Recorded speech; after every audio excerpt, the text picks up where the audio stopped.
Welcome back to MarketBubble, a show about investing in yourself, where we feel an overwhelming majority of young men today are in a losing position. How are we positioned? Find out today and every Thursday live on twitch.tv/FaZe, as well as Twitter on both mine and Ansem's Twitter. And Ansem is also live on Kick. Z, talk to him, baby.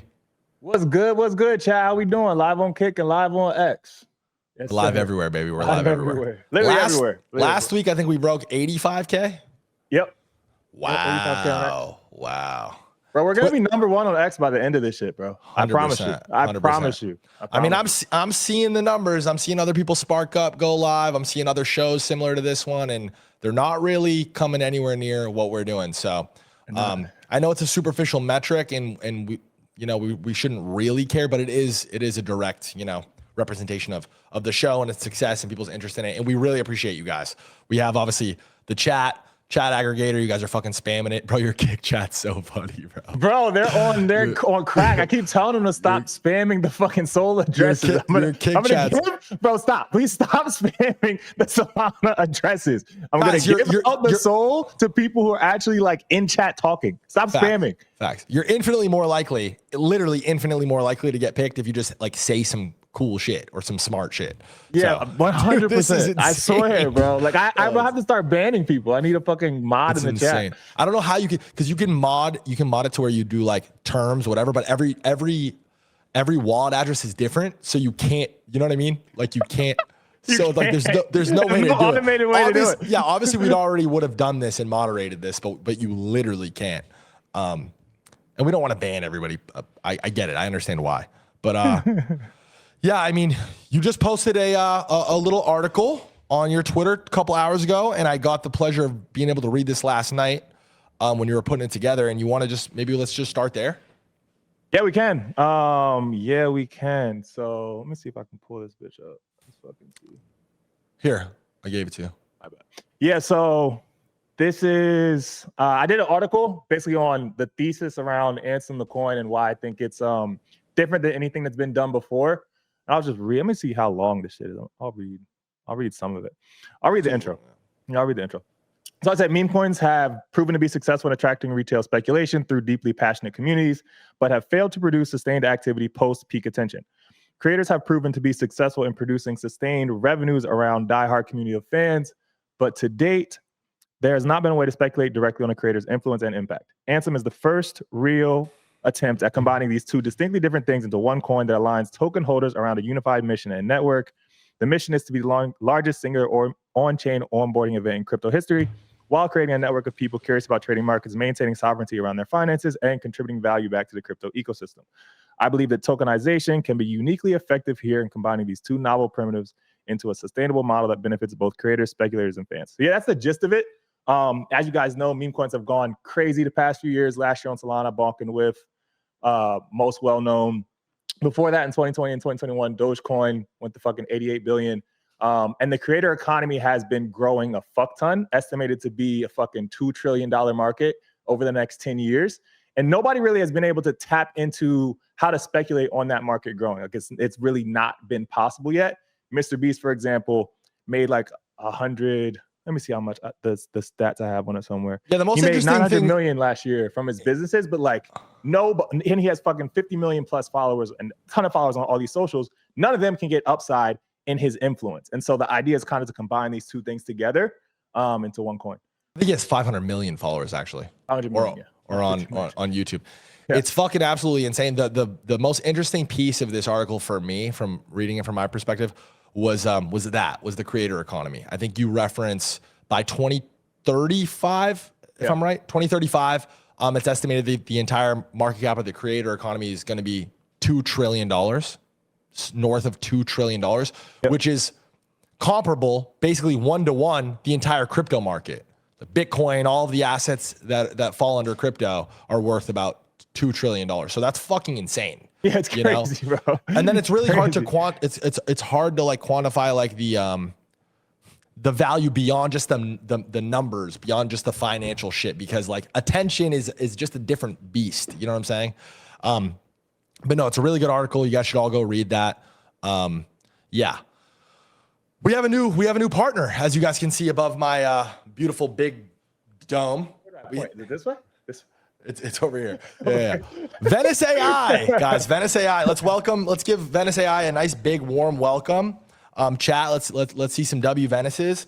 Might get a little airdrop from me if I like the comment. But yeah, Venice AI. We what was it? Episode 7. We had Eric on.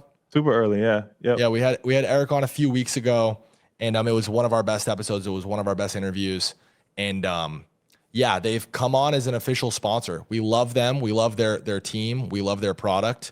Venice AI, if you guys didn't already know, is an AI chat aggregator that focuses on privacy.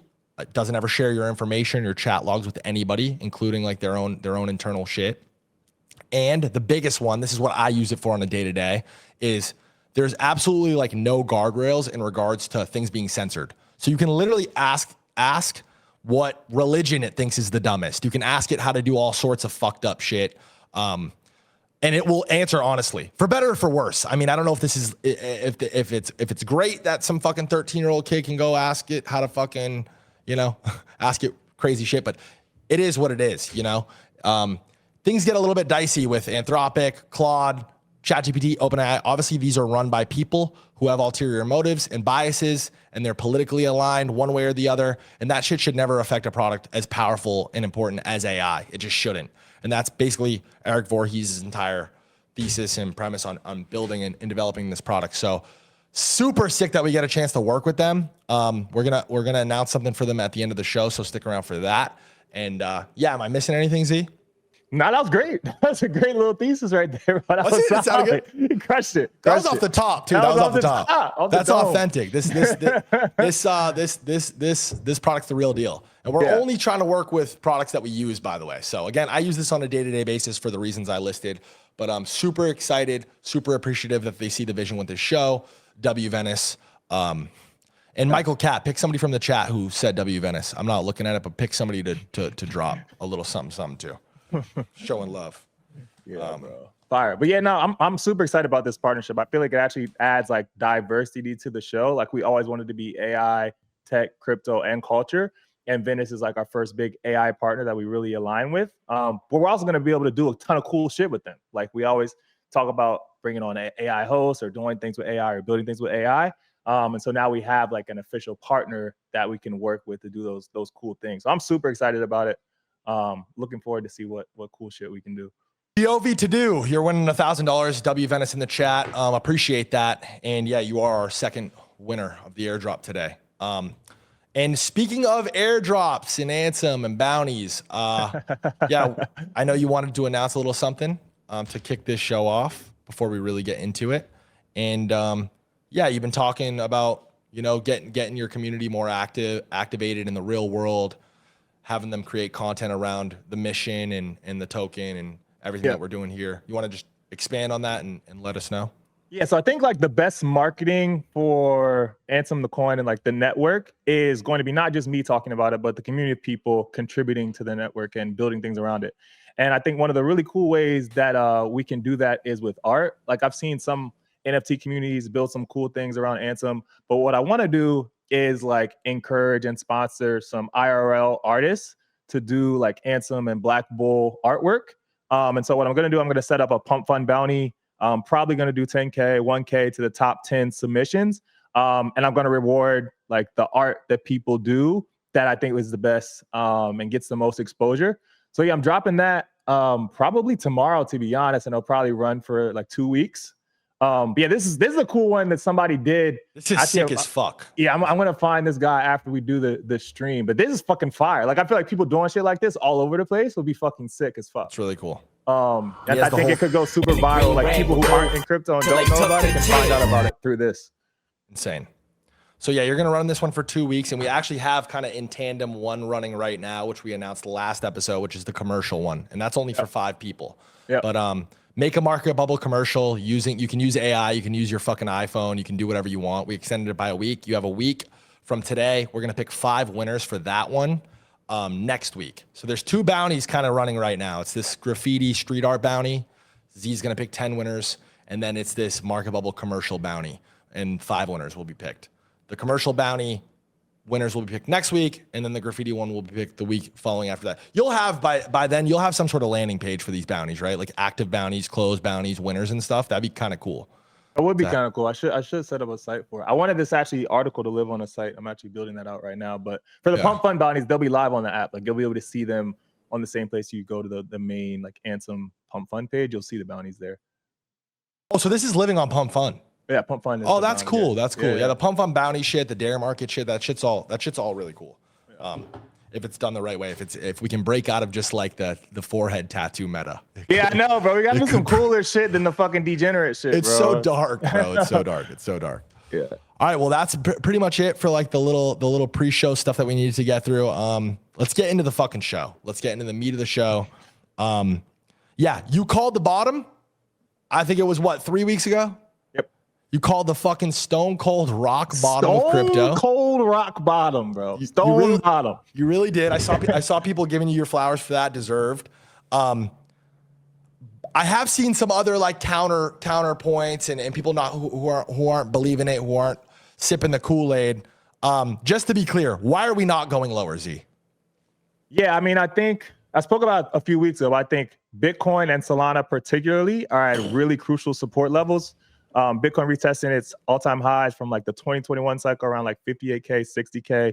Also a main consolidation from 2024, like a crucial support level. And there was a lot of fear around the Saylor situation. So people were concerned that Saylor, he has like 40 billion in Bitcoin. They don't know how he's going to pay off these preferred shares. He got this situation that he spoke about maybe having to sell some. And when he spoke about that, Bitcoin sold off from like 75K down to 60K. But what happened was people front ran being concerned with him selling, and he was able to raise some cash by selling more of MicroStrategy shares. Right now they have like 20 months plus worth of runway and won't have to sell a lot of Bitcoin anytime soon. They sold 200 million Bitcoin, I think, last week, and price actually is up from where they sold at, which is kind of indicative of the fear and everything already being priced in. I think a lot of the selling has already happened.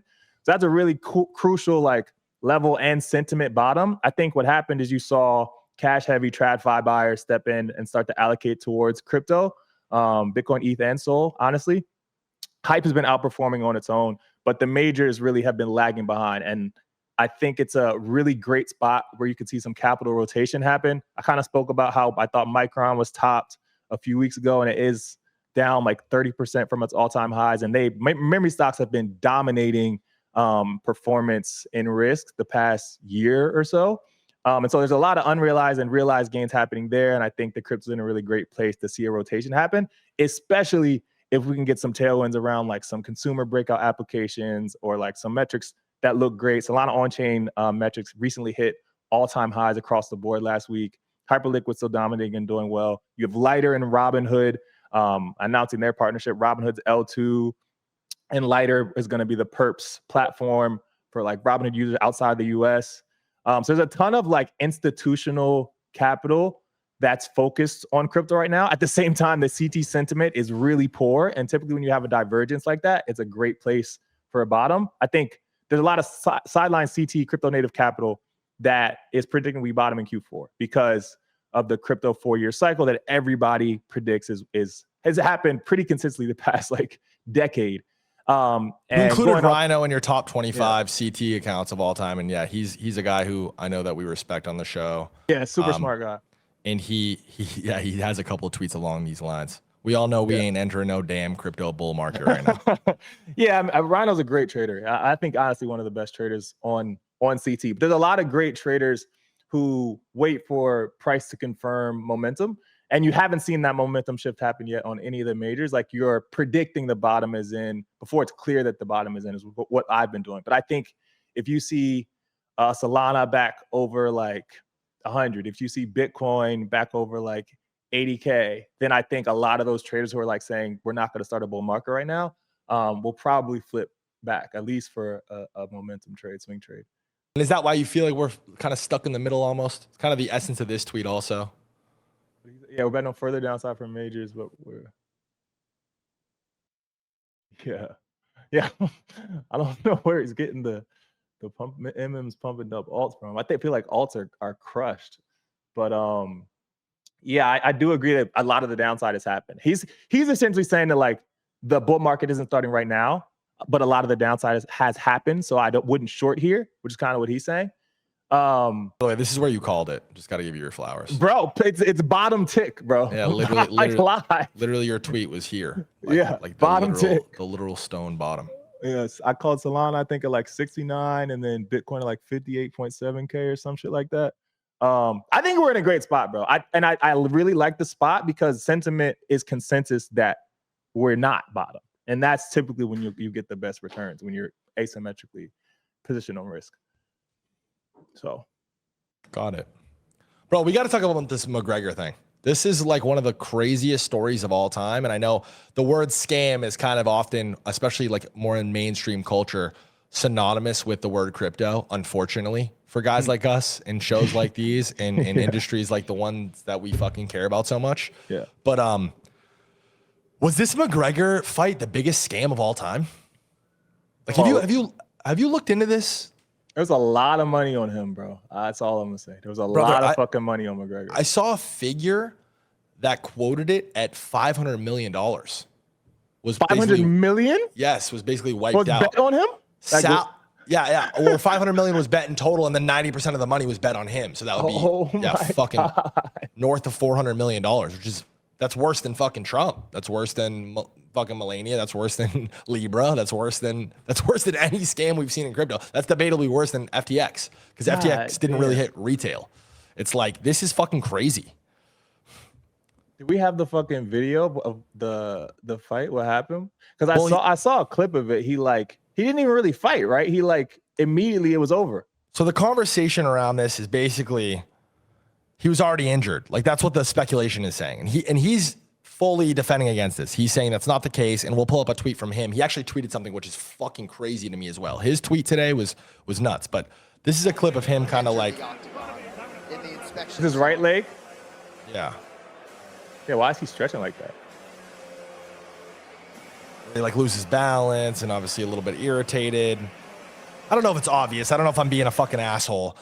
I love McGregor, by the way. I'm from Boston. I'm Irish. I love it. I love the culture around it. I love him as a personality. Mm-hmm. I don't know, brother. I don't know. It's fucked. There's this whistleblower, Josh on air. He's like this analyst, this UFC analyst from Fox Sports, so like a reputable guy.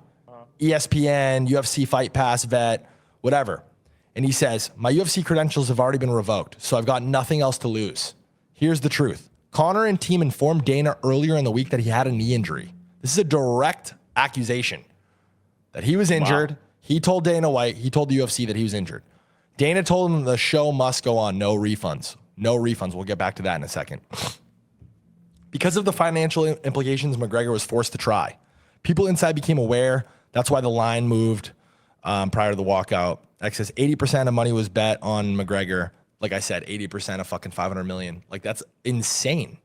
This is fucking crazy. If this is true, if this is the case, it's a fucking straight full-blown scam. It is. There's no other way to call it. And I'm a huge fan of the UFC. I'm a huge fan of Dana White. I'm a huge fan of Conor McGregor. Bro, isn't that like hella illegal? Yes, obviously. Yeah. Extremely illegal, bro. It's insane. Damn. Here's the tweet. Look at this tweet. This is from him. He tweeted this and he posted it on his Instagram. A few notes. This is directly like responding to all the criticism and the accusations. A few notes. 1, I will have the results of my scan on my leg tomorrow. 2, the fight should be a no contest and all bets returned. Conor McGregor said that today. Yeah, what the fuck? Or yesterday, last night at 11 p.m. This is fucking insane. Yeah, that's something you would say when I feel like you feel kind of guilty, bro. Maybe, right? I mean, and now we're definitely being speculative here, but like, yeah, he didn't even respond this way and address like all the fucking sexual assault allegations. I don't know if you remember, he got found him liable for some shit. He had to pay a girl a bunch of money. This is a fucking mess. This is basically up to this point the worst thing that's happened in his career. My shit froze. Am I still live? Yeah, you're live. You're live. I'm watching the. My screen froze. Yeah, my shit froze too. Yeah, okay. But we're all live. We're Chat, live. You guys can still see us. Yeah, they can see us. Damn, that fucked me. That fucked my train of thought. I only know because I have the kick up. I was like, yo, wait. Somebody said it froze. All good. Stream is good. Stream is good. Cool. Thank you, chat. Bugged a little. We're good. Production, if you can make it good so I can see it now, that'd be fucking fantastic. Just reload it or whatever.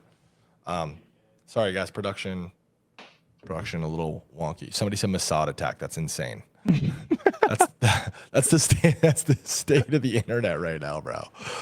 It's so insane. Oh, we good now? Don't worry. All right, cool. Chat's good. We can't see ourselves, which is annoying. I know, like I can't see. The Stream Deck too has a whole bunch of red things. I'm hitting 2 box. Is it switching back? I see we're live on the fucking kick. It looks the same as it was when you're talking. Yeah, now we're 2 box. Is it 2 box? Yeah. Am I full screen now? They're working. At least the buttons. Stream failed to start. Yeah. It's working. Okay, sorry. I'm just blind now and it's completely throwing me off. But yeah, this McGregor shit's absolutely bananas. It's crazy.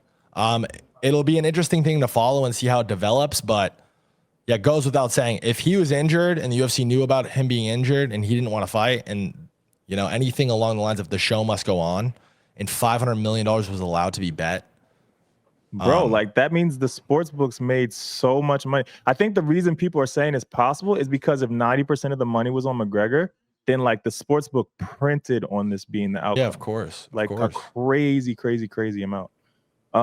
Considering the odds were 30% as well. Like that's insane. I don't know. Yeah. It's fucked. Yeah, they would have lost what? They would have lost like what? Like 1.2 billion if he won, if the odds were 30%. Yeah. Yeah. Whoa. Couldn't let that happen. That's enough. That's enough. Yeah, that's enough. That's enough money to make anybody do anything, maybe. Fuck. I don't know. Yeah, somebody probably fucking walked in his locker room and hit him with that's always the hammers, that's always that's always the number. That's always the number too. It's always the number, $1 billion. Would you do this for $1 billion? That's always the number. Yeah, niggas be like, nah, he was like $1 billion. Oh, well, maybe. Yeah. I'd suck Elon Musk's dick for a beat. Bro, why you always gotta go gay, bro? Why is that the first thing you think of? The first wild shit you think of is always that. It's never not that. It's literally never not that. Guys, stop. Chat, guys. That's the classic. That's the classic debate. That's the classic. How much money? Chat, that please. Shit did not hit my brain at all. Not even for a second. Chat, who's right? I'm right here. I'm 100% right here. Anytime the conversation of no, it's true, bro. Anytime the conversation of would you do this for X amount of money, it's always would you suck a dick? Always. Zesty ass, cotton 4K. See, Banks is right. Somebody said Banks is right. A little bit sus, not gonna lie. I'm blowing bubbles for 5 bands. Design it. You don't have to blow bubbles on it, but we're gonna give you $1,000 for that comment because that was good, and that just shows you watch the stream. That's good. Oh fuck! That design something. Design blank bubbles on it. Comment.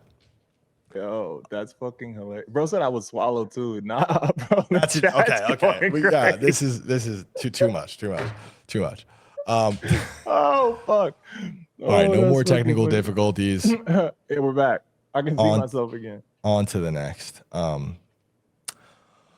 this is obviously a stream about trading, finance, tech, improving yourself, improving your situation, positioning yourself. We're seeing a couple more people pop up. We're seeing people like Incentos. Rowdy just doxed himself. He just did a stream. He went live to over 1,000 people. I thought that was super impressive and cool to see because he is just like a hardcore like trench trader. And he's doxed himself recently, and he's handsome, and he's well-spoken, and he's articulate, and he's very young. Yeah. And he's he's super rich, all self-made trading. Are trading streams actually the best way to onboard people into finance and crypto? Bro, I think the current meta that's going on with streaming, like the entertainment streams where like people are just watching because they want to be entertained, I think the finance streams are going to flip them actually really, really heavily. Because I think you can't learn a lot from the current most popular streamers, but a streamer who's entertaining and also can teach you how to trade and teach you how to make money. Like these trenchers, the fucking guys who made a lot of money on Solana on chain this last cycle, they started with like $1,000, $10,000 and flipped it into millions, bro. Like there's nobody else that is doing that and also can do streaming and teach people how to do that. That's not something easily replicatable. Just off the back of that, I'll go ahead and say that story has happened many times. There are many instances of this happening. There's not one there's not one single piece of media that appeals to a mass audience that articulates that. Yeah, for sure. Or presents it. There's not one. There's not one. It's crazy. Like crypto has such a bad reputation because there's so many coins that don't do well. But what isn't highlighted is like crypto is one of the only places in markets where you can turn such a small amount of capital into millions of dollars like relatively quickly.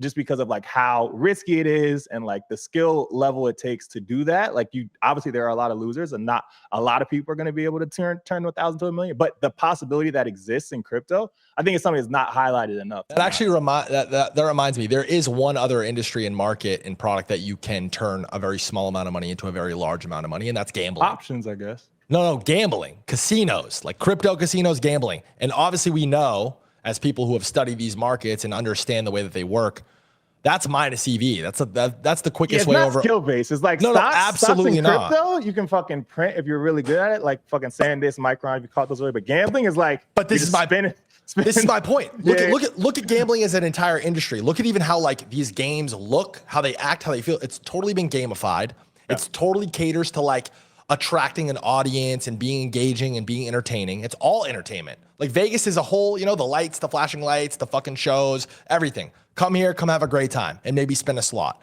That's been like, you know, the base of how these casinos and gambling has been marketed since its inception.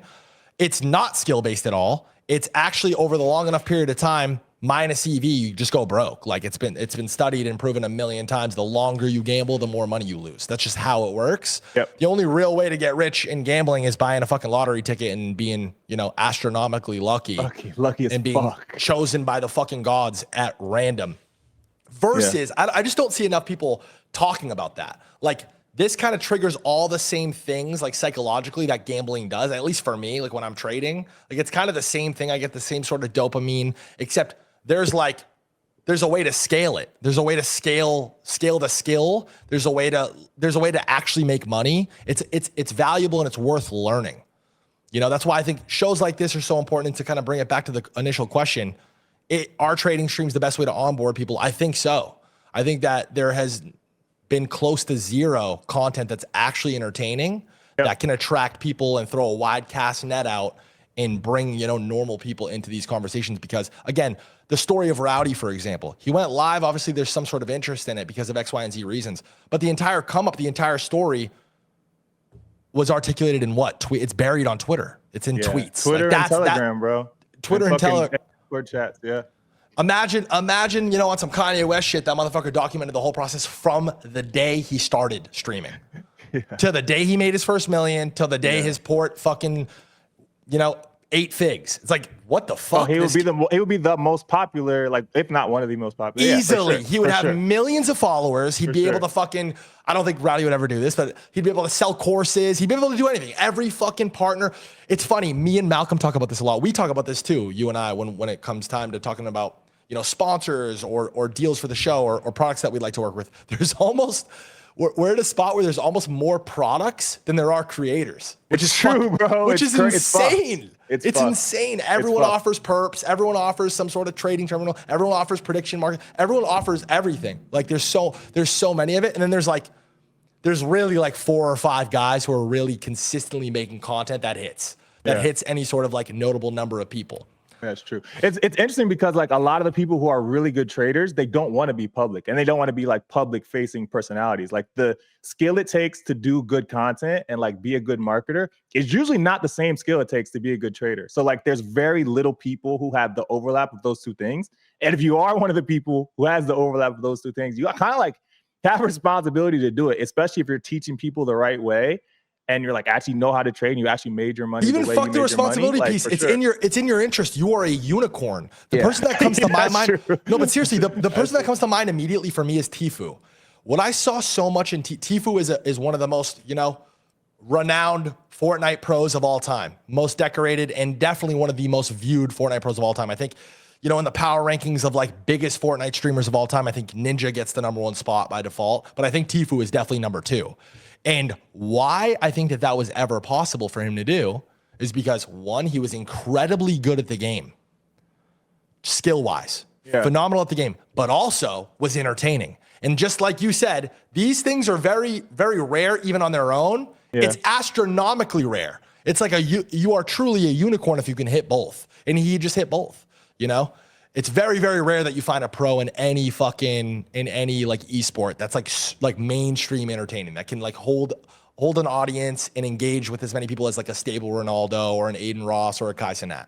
And when you do, it's a Tfue situation. And I know there are so many of these buried in this market, and it's part of the reason why I'm so excited about producing content in it and around it, doing shows like this, MarketBubble, chat, whatever. This doesn't exist here. Like, we're kind of like at the forefront of it.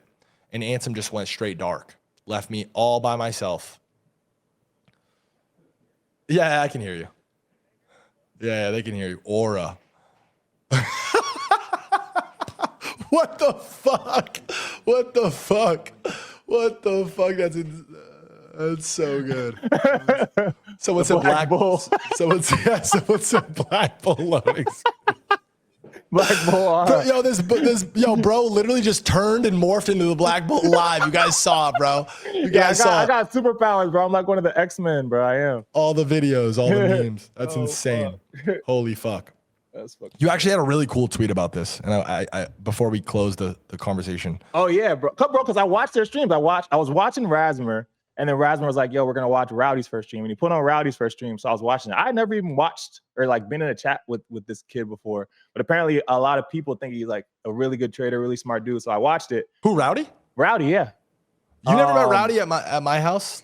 I think I don't know. I'm not. It's funny because he wasn't doxxed and he wasn't like excited to tell anybody, hey, I'm Rowdy. Yeah, he didn't tell me he was Rowdy. I probably met him, but he didn't tell me he was Rowdy. The only people that knew he was Rowdy were like me and like the guys we lived with. That's crazy. But yeah, he crushed it. It was a really good stream actually. Like, he was giving out good information to people. Chat was fucking with him. But yeah, I said by far we have infinite Zoomer brain rot slot, but not enough streams of the self-made millionaires who learned how to trade with $1,000 and a phone, laptop, and internet connection. If I could long any kind of media, it will be this exact thing. I'm telling you, the same way that people look up to celebrities now, kids are going to idolize these people who are able to turn $1,000 into millions of dollars in a short amount of time publicly while documenting the process, and then can teach people how to do the exact same thing. That is unicorn. Unicorn. They're gonna be the most popular people on the planet. I promise you. It's why we've seen a meteoric rise in TJR and his platforms. Just straight up, like exactly what you just described. Like, that ultimately is his brand and kind of the story he's selling, and people are receptive to it. And he's young, and he relates to a lot of like the audience and a lot of people who are scrolling on TikTok all day, Instagram Reels, people who are, on streams and stuff. And he's seen. I would say, go ahead. No. Go ahead. Well, I was gonna say it's even different than that. Like, TDR is the go at what he does in selling courses and marketing, and he does trade live, the SPX and all these things. But like, watching somebody hit like 1,000x or 100x trade and documenting it as it's happening live. That's crazy. Like, showing people how to trade, doing the videos, showing the day trading, that's cool. But like, showing my port went from 10K to 10 mil, that's crazy. Live, that's crazy. You said if you could long any kind of media, it would be this. I think MarketBubble is the long, bro. I think the MarketBubble is the long. We have plans. We have plans to scale outside of just this show. I want to produce all kinds of content for all kinds of people and kind of direct and stay in my lane and offer that to this market. We've talked about it many times. And yeah, brother, I think we're onto something. I think we're definitely onto something. This is the thesis. This is literally the thesis, bro. Yes, sir. The thesis. What we say? What we've been saying? Watch and earn. Watch and earn. Watch and earn. So good. Watch so good. And earn. And that's dumb good. Banger. It's awesome. I have to take a piss. You want to just riff for a second about?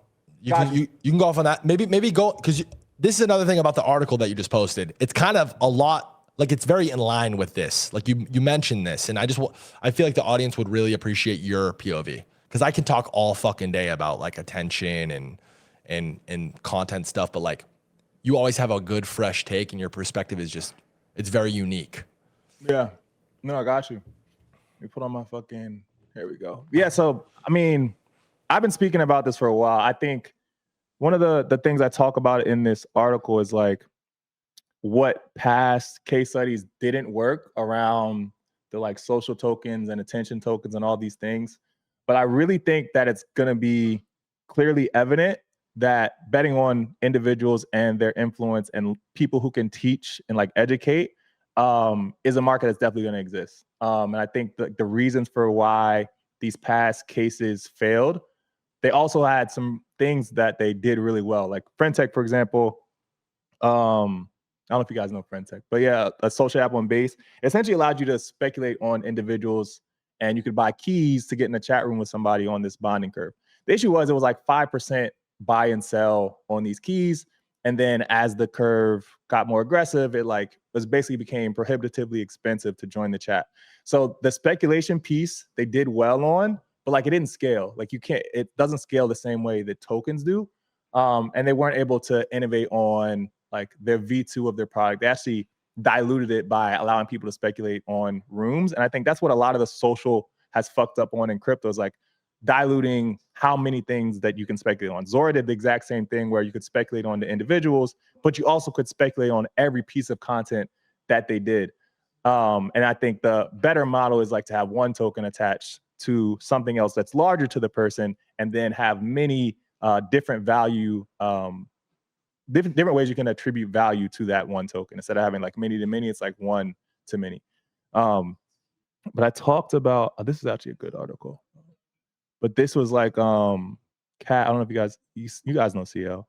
He wrote an article on Friendtech and why he thinks that like value and trust is something that's going to be traded in the future. The Friendtech obviously wasn't the app that played this thesis out, but let's see the clip from this.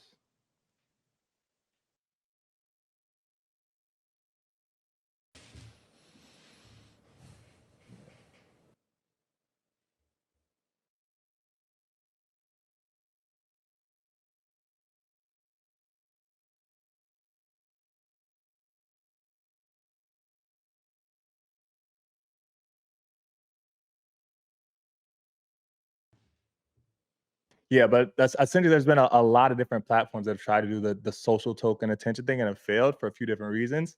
But I think it's a really good idea, like at its core.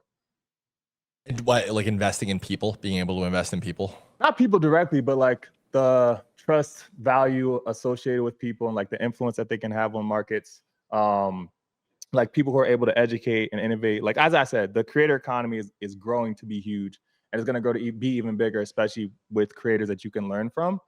And I think that's a trend that's just going to keep getting stronger and more aggressive. The SocialFi stuff has always been super interesting to me. Like even just outside that, like all the Friendtech stuff and platforms like that, like people have attempted to do it a few different times to some level of success, but I don't know. I've always been under the impression that it's not really a matter of like if, but more a matter of who and when. Yeah. Kind of accomplishes that. And I think, honestly, I think Polymarket's kind of the one coming closest to cracking that code. But I don't know, just the idea of like, imagine you invested in Holland fucking a month ago, you know? That Norwegian soccer player. Like he's like one of the most famous guys on the planet now. But imagine like, you know, imagine like some little Norwegian kid who fucking like that's his hero. And it's this like little niche thing that he enjoys and he invests his money. Or like LeBron James in high school. Like imagine LeBron James was a market when he was 17 years old. There'd be people with stories like Tesla and Apple with that, like literally. Yeah, for sure. Who are like, yeah, how'd you get rich, brother? I invested in LeBron James when he was 16.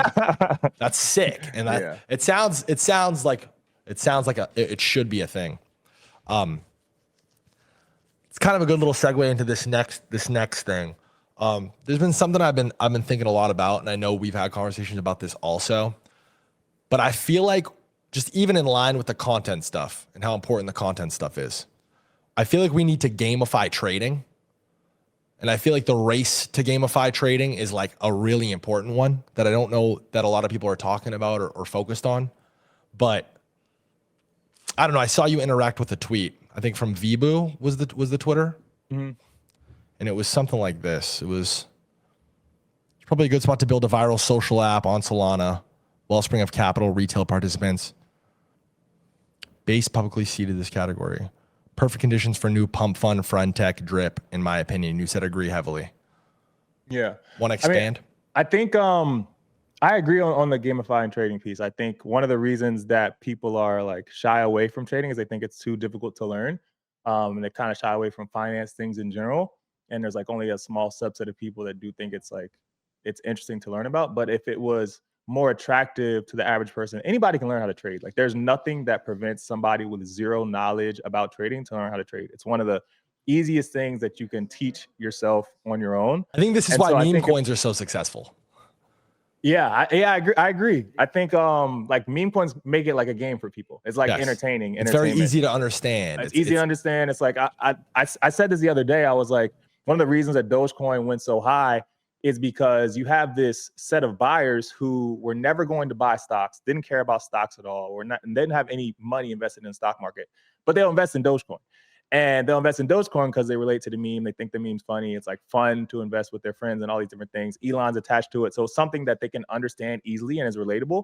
And I think it's kind of discounted a lot, like how much, like how large that group of people is that will invest in whatever or buy whatever meme, but won't invest in stocks. Like if you look at Instagram, for example, Instagram has like 3 billion users, but the holders of Meta is only like 30 million. It's only like 30 million people that own Meta stock. And that's why I spoke on, I think, like figuring out a way that the reason Meta has value is because all the people on Instagram are spending a fuck ton of time on that app, contributing a lot of value to the network by using their time, their attention, and whatever. People pay for ads on Meta because there's 3 billion people on the app, like all the fucking time. But the people who are like determining the value of this network typically don't have a stake in the upside. And so if you can figure out a way to kind of flip the social media model on its head, where the people who actually are the reason the network has value also have upside in the value of the network, there's a completely like regime change on how all these things operate. And I think that one of the ways to do that is through memes. Like it sounds crazy to say, but I do think that this Gen Z no, it's only a couple layers. It's only a couple layers different than like the low hanging fruit ad revenue stuff. Like people do get paid on Twitter, but it's like per view and like based on like engagement. Yeah. Like there's a way to like go even deeper on that. I talked about my idea for Instagram where I just feel like you should be able to tag everything in a picture or a story. And if you convert a sale, you could be fucking, Jose down the street. And if you're the guy shoveling fucking dirt all day and somebody wants to buy a shovel, like, let me see what Jose uses. Click on his fucking shovel and his little Instagram picture and buys one. And now Jose's eating and he's aligned with the interest of the platform and the economy. I don't know.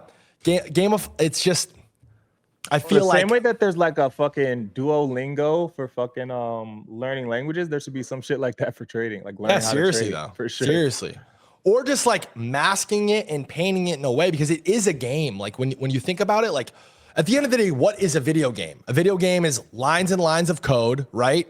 That is like painted a certain way and presented a certain way. And if you stripped away all like the funny colors and characters from Fortnite, it's just like algorithms and codes and numbers and stuff and reactions and like, I don't know. It's TAs and stuff, charts, numbers, even like the verbiage that people use. It's just hard for people to get themselves involved or figure out how to do it or want to do it outside of just like making money. And as we know, like getting involved in trading for just the sole sake of making money is like the worst fucking possible thing you could do. If you come in and you're like, I'm gonna fucking just get rich, offer it, crypto. I've heard of a million examples of people getting rich. I don't know. I just feel like between that content, they're kind of one and the same. It's just entertainment is really what we're talking about. Engagement is what we're talking about. I feel like crypto is lacking engagement. Yeah, people got to figure out how to make it like more interesting for people, for sure. I think that is definitely key. I asked Orangey too last week because the correlation between how many people were like pros in Fortnite who migrated over to like trench trading to success boggles my mind. It's like 1-to-1. You can't really ignore it. It's very clear and obvious that like it requires a similar skill set to both, which is insane. You would never imagine that. Like trading crypto and playing Fortnite. Why are people who are good at those things good at the other? Booga, Cupsy, Orangey, Scented, Keeney, Septic, Nyrox, Devices. These are all guys who have traded at a very high level to great success, who were all like actual Fortnite pros. So it already is a game. Like there's a way to do this, right? Like And again, like, what is the fucking Fortnite? What could the Fortnite of crypto be worth? The Fortnite of finance. What's Robinhood worth? $100 billion? 100 billion, yeah. And why is Robinhood $100 billion? It's not fucking rocket science. It's because it appeals to retail and to the average person, and it's easy for the average person to trade. Yep. Let's make it even easier. Let's make it even more fun. How many gamers are there versus how many people trade crypto? I wonder. A fucking lot more than there are people trading crypto. Let me actually ask. Before I was trading crypto, I was playing hella video games. I was playing World of Warcraft, fucking League of Legends, all that shit. I think trading is like the world's greatest MMORPG by far. Like it's skill based. You have to learn how to trade. You have to pick your spots. You're competing against other people. If you're winning, somebody else is losing. If you're losing, somebody else is winning. I think trading is by far the world's greatest MMORPG. I'm gonna ask Venice real quick. How many people play video games daily versus probably trade like crypto? 100x Yeah, more. it's probably is 100x more. I'd be surprised. It might maybe even be 1,000x, bro. Yeah, it might be honest. fucking. How many people play video games daily versus trade crypto? Sorry that we're doing this live, but honestly, it's a very interesting conversation, and it supports the idea. It's asking. Yeah, I always shout out Thread for his clips on his thesis. Like everybody's gonna be a trader. Oh, it's But fucking there's this Thread. evolution that's happening in the world Well, yeah, where bro. He fucking followers crushes this. and He's been saying this like on repeat for a minute. Why can't I hear this? Can you hear this clip? the meaning of a follower can't hear has sort this. of been commoditized. You gotta I think we're Oh, click gonna like enter unmute a on new the era tab. of Is it a this. tab? I did. Yeah. So I said at the beginning of the stream, I remember when LA needs to unmute the screen share in Discord.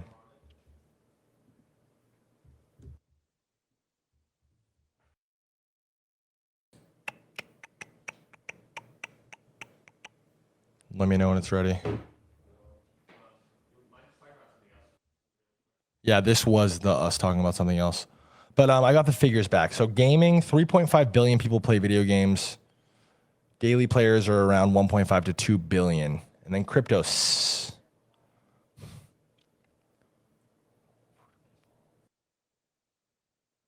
Yeah, so ready, Z? How much is it? Let me see. No, I can't hear it anymore. But I'm hearing production talk. I'm hearing. I can't see myself anymore. This is fucking brutal. Well, you look great, brother. You look great. Thank you, bro. Thank you. I can see you. If you guys could only see what I could see right now, it'd be fucking. Your head would explode. I got fucking 3 fingers on a stream deck. I'm on a fucking laptop. I'm trying to listen to Thread's voice. I hear production in my ear. I'm fucking. Wait, let me see. I wonder if I can just. Let me see if I can. No. I have it here. So, 1.5 to 2 billion mobile gamers alone. Damn, 1.5 to 2 billion. Can you see yourself? Can you, I can see and hear you.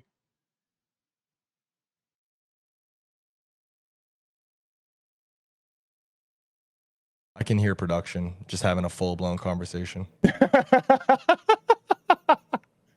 Can you Chat, see? Can you Chat, see me? I can see you now again. Chat, Oh, okay, I'm wait. hearing fucking 35 people talk, and I promise you it's not because I used to do ketamine.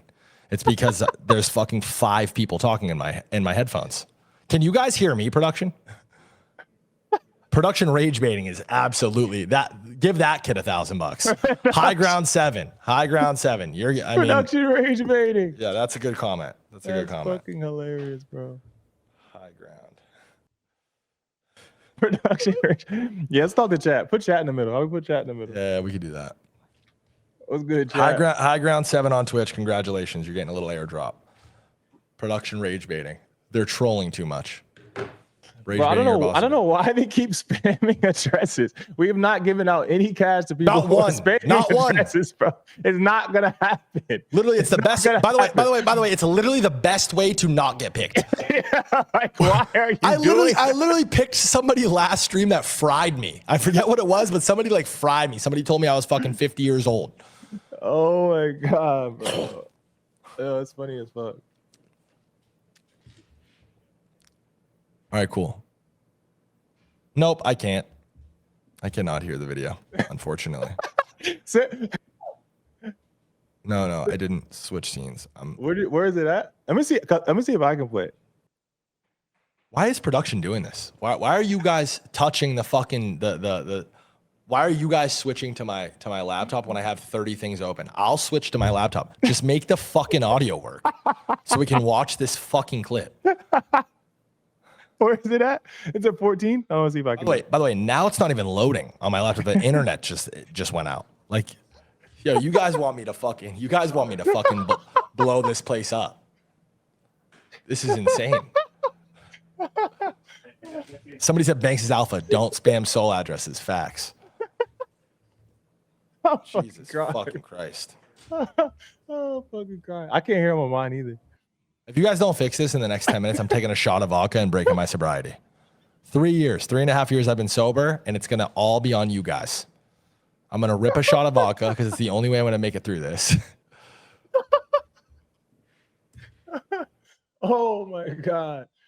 Oh, my God. Of course, it's the fucking thread guy clip, too. Like, I'm, by the way, this is what I'm looking at, too. Look at this. I'm just looking at thread with I'm just looking at thread with his mouth wide open. How much to suck it, thread guy?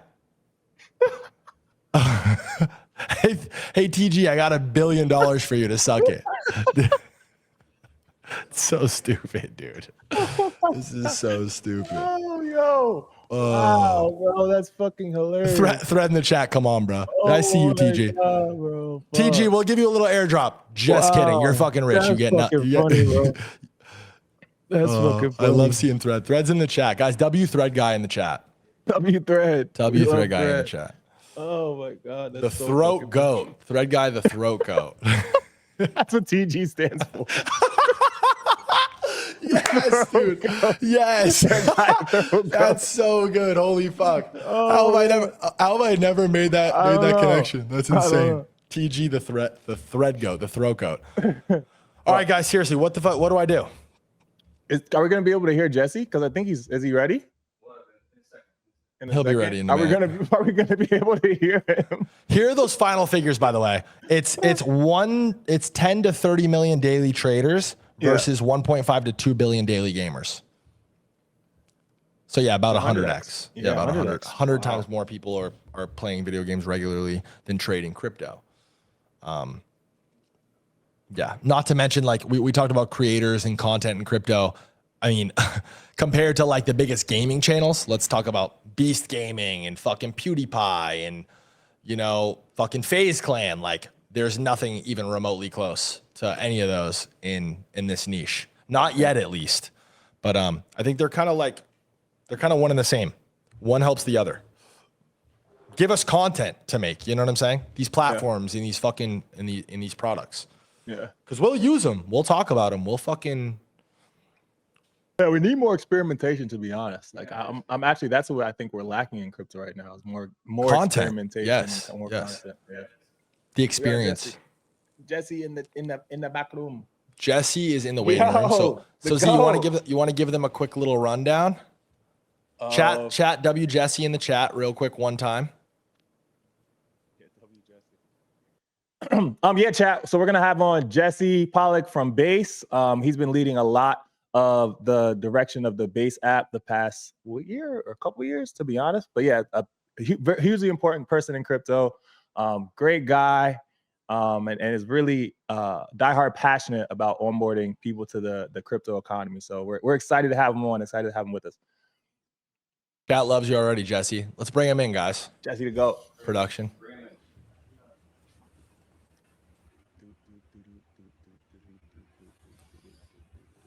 I hope Jesse doesn't want to watch any Thread Guy clips because it's not happening. Yo, how are you, brother? Yo, what up? Hey, how's it going? Oh, well, man. Cannot complain. Can I tell you something? Never been better. Yeah. Thursday's the day, brother. Thursday's the fucking day. 1 p.m. I thought it was Friday today. No, it's not Friday. No, it's Thursday. Definitely wouldn't be live if it was Friday, brother.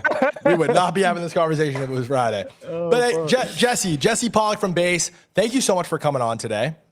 I think it's appropriately timed. We saw you tweet about Kobe and his new role at Base, and everybody's all excited.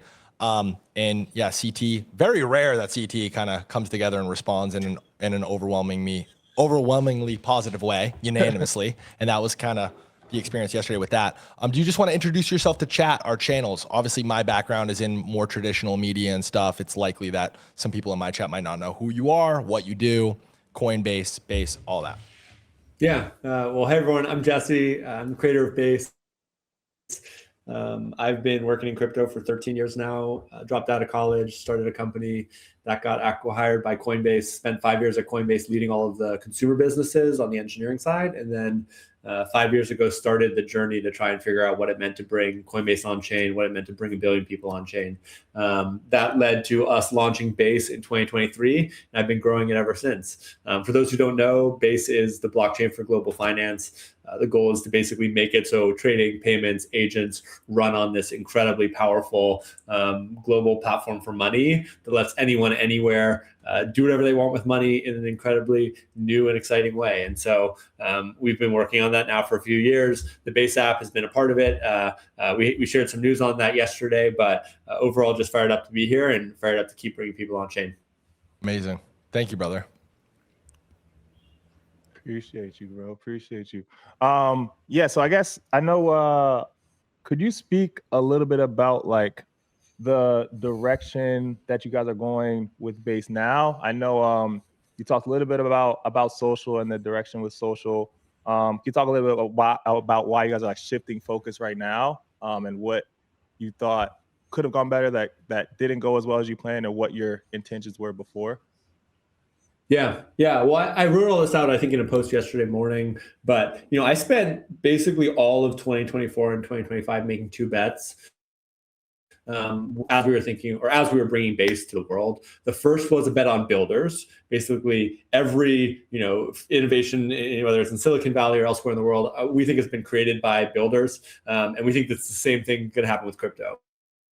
That the next wave of use cases, the next wave of adoptions can be created by the people who are building the products that actually drive it. The second bet was on social. Creators, content, messaging, tokenization of creators and content. And I think as we kind of came into 2026, we took a step back and we saw that the bet on builders, 100% right. In fact, the builders had driven the next wave of adoption with crypto, with perpetuals, with predictions, with stable coins. And then I think when you look at the social bet, it wasn't there.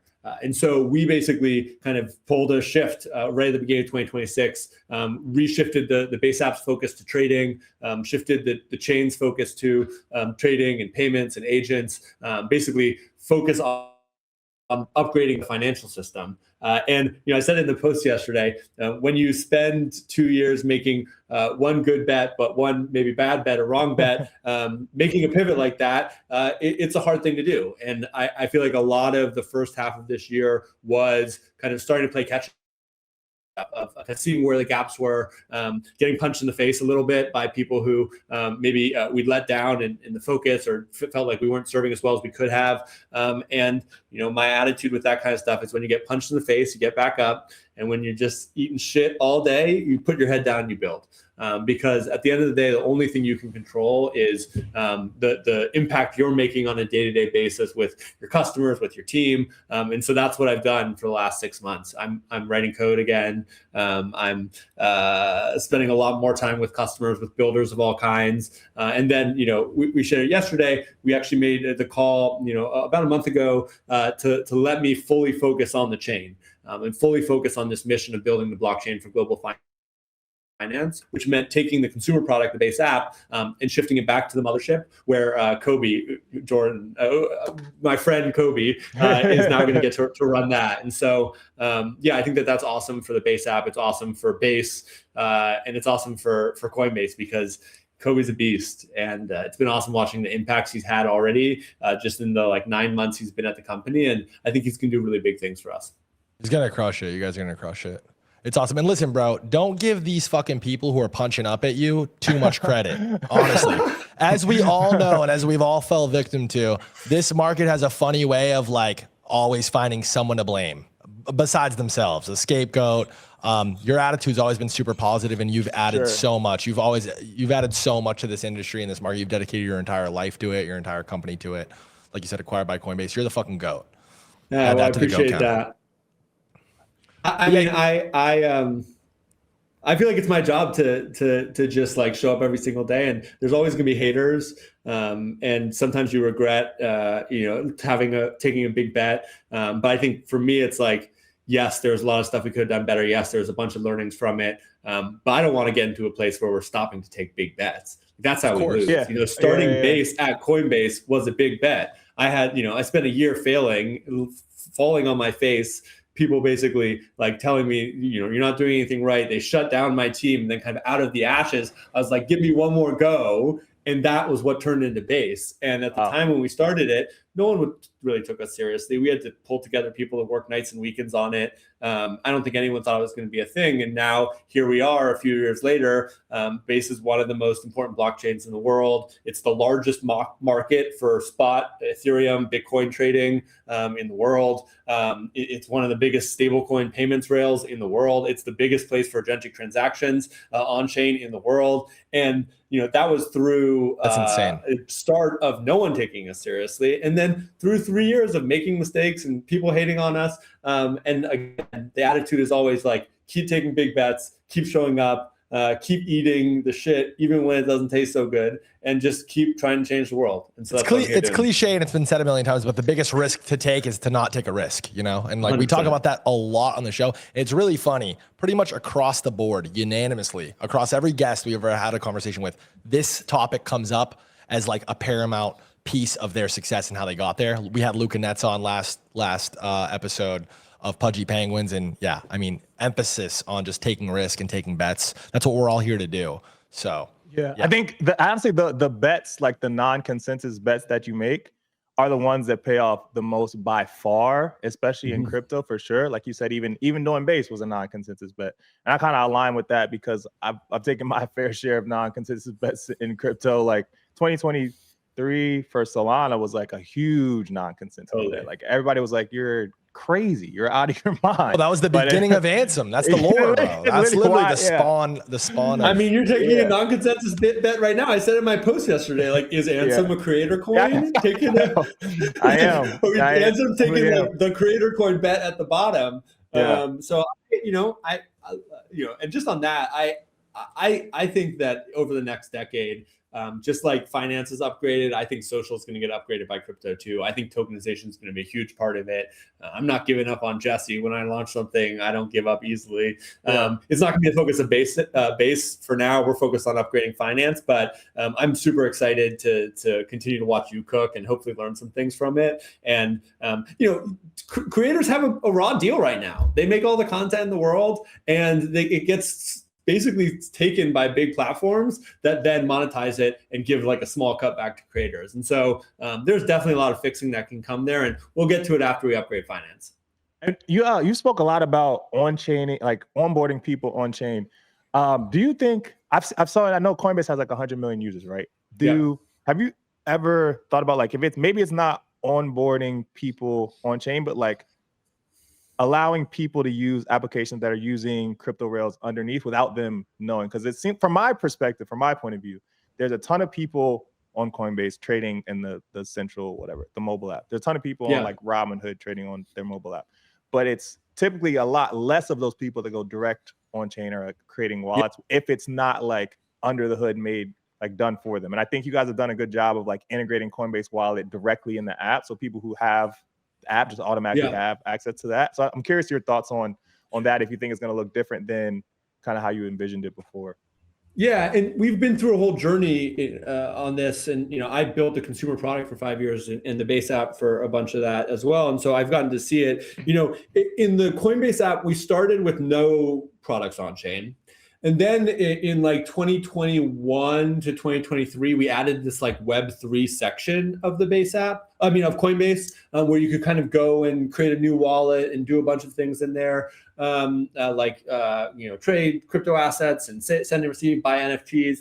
And what we found is that it was too confusing for customers. They were like, wait, I have this like separate thing. Like, what is this? And so we actually shut that down, I think like late 2023, early 2024, and basically refocused all of the efforts in Coinbase for on-chain at doing what we call the DeFi mullet, which is basically taking Base and this really powerful financial infrastructure that's built on Base and integrating it in super seamless ways into the Coinbase app.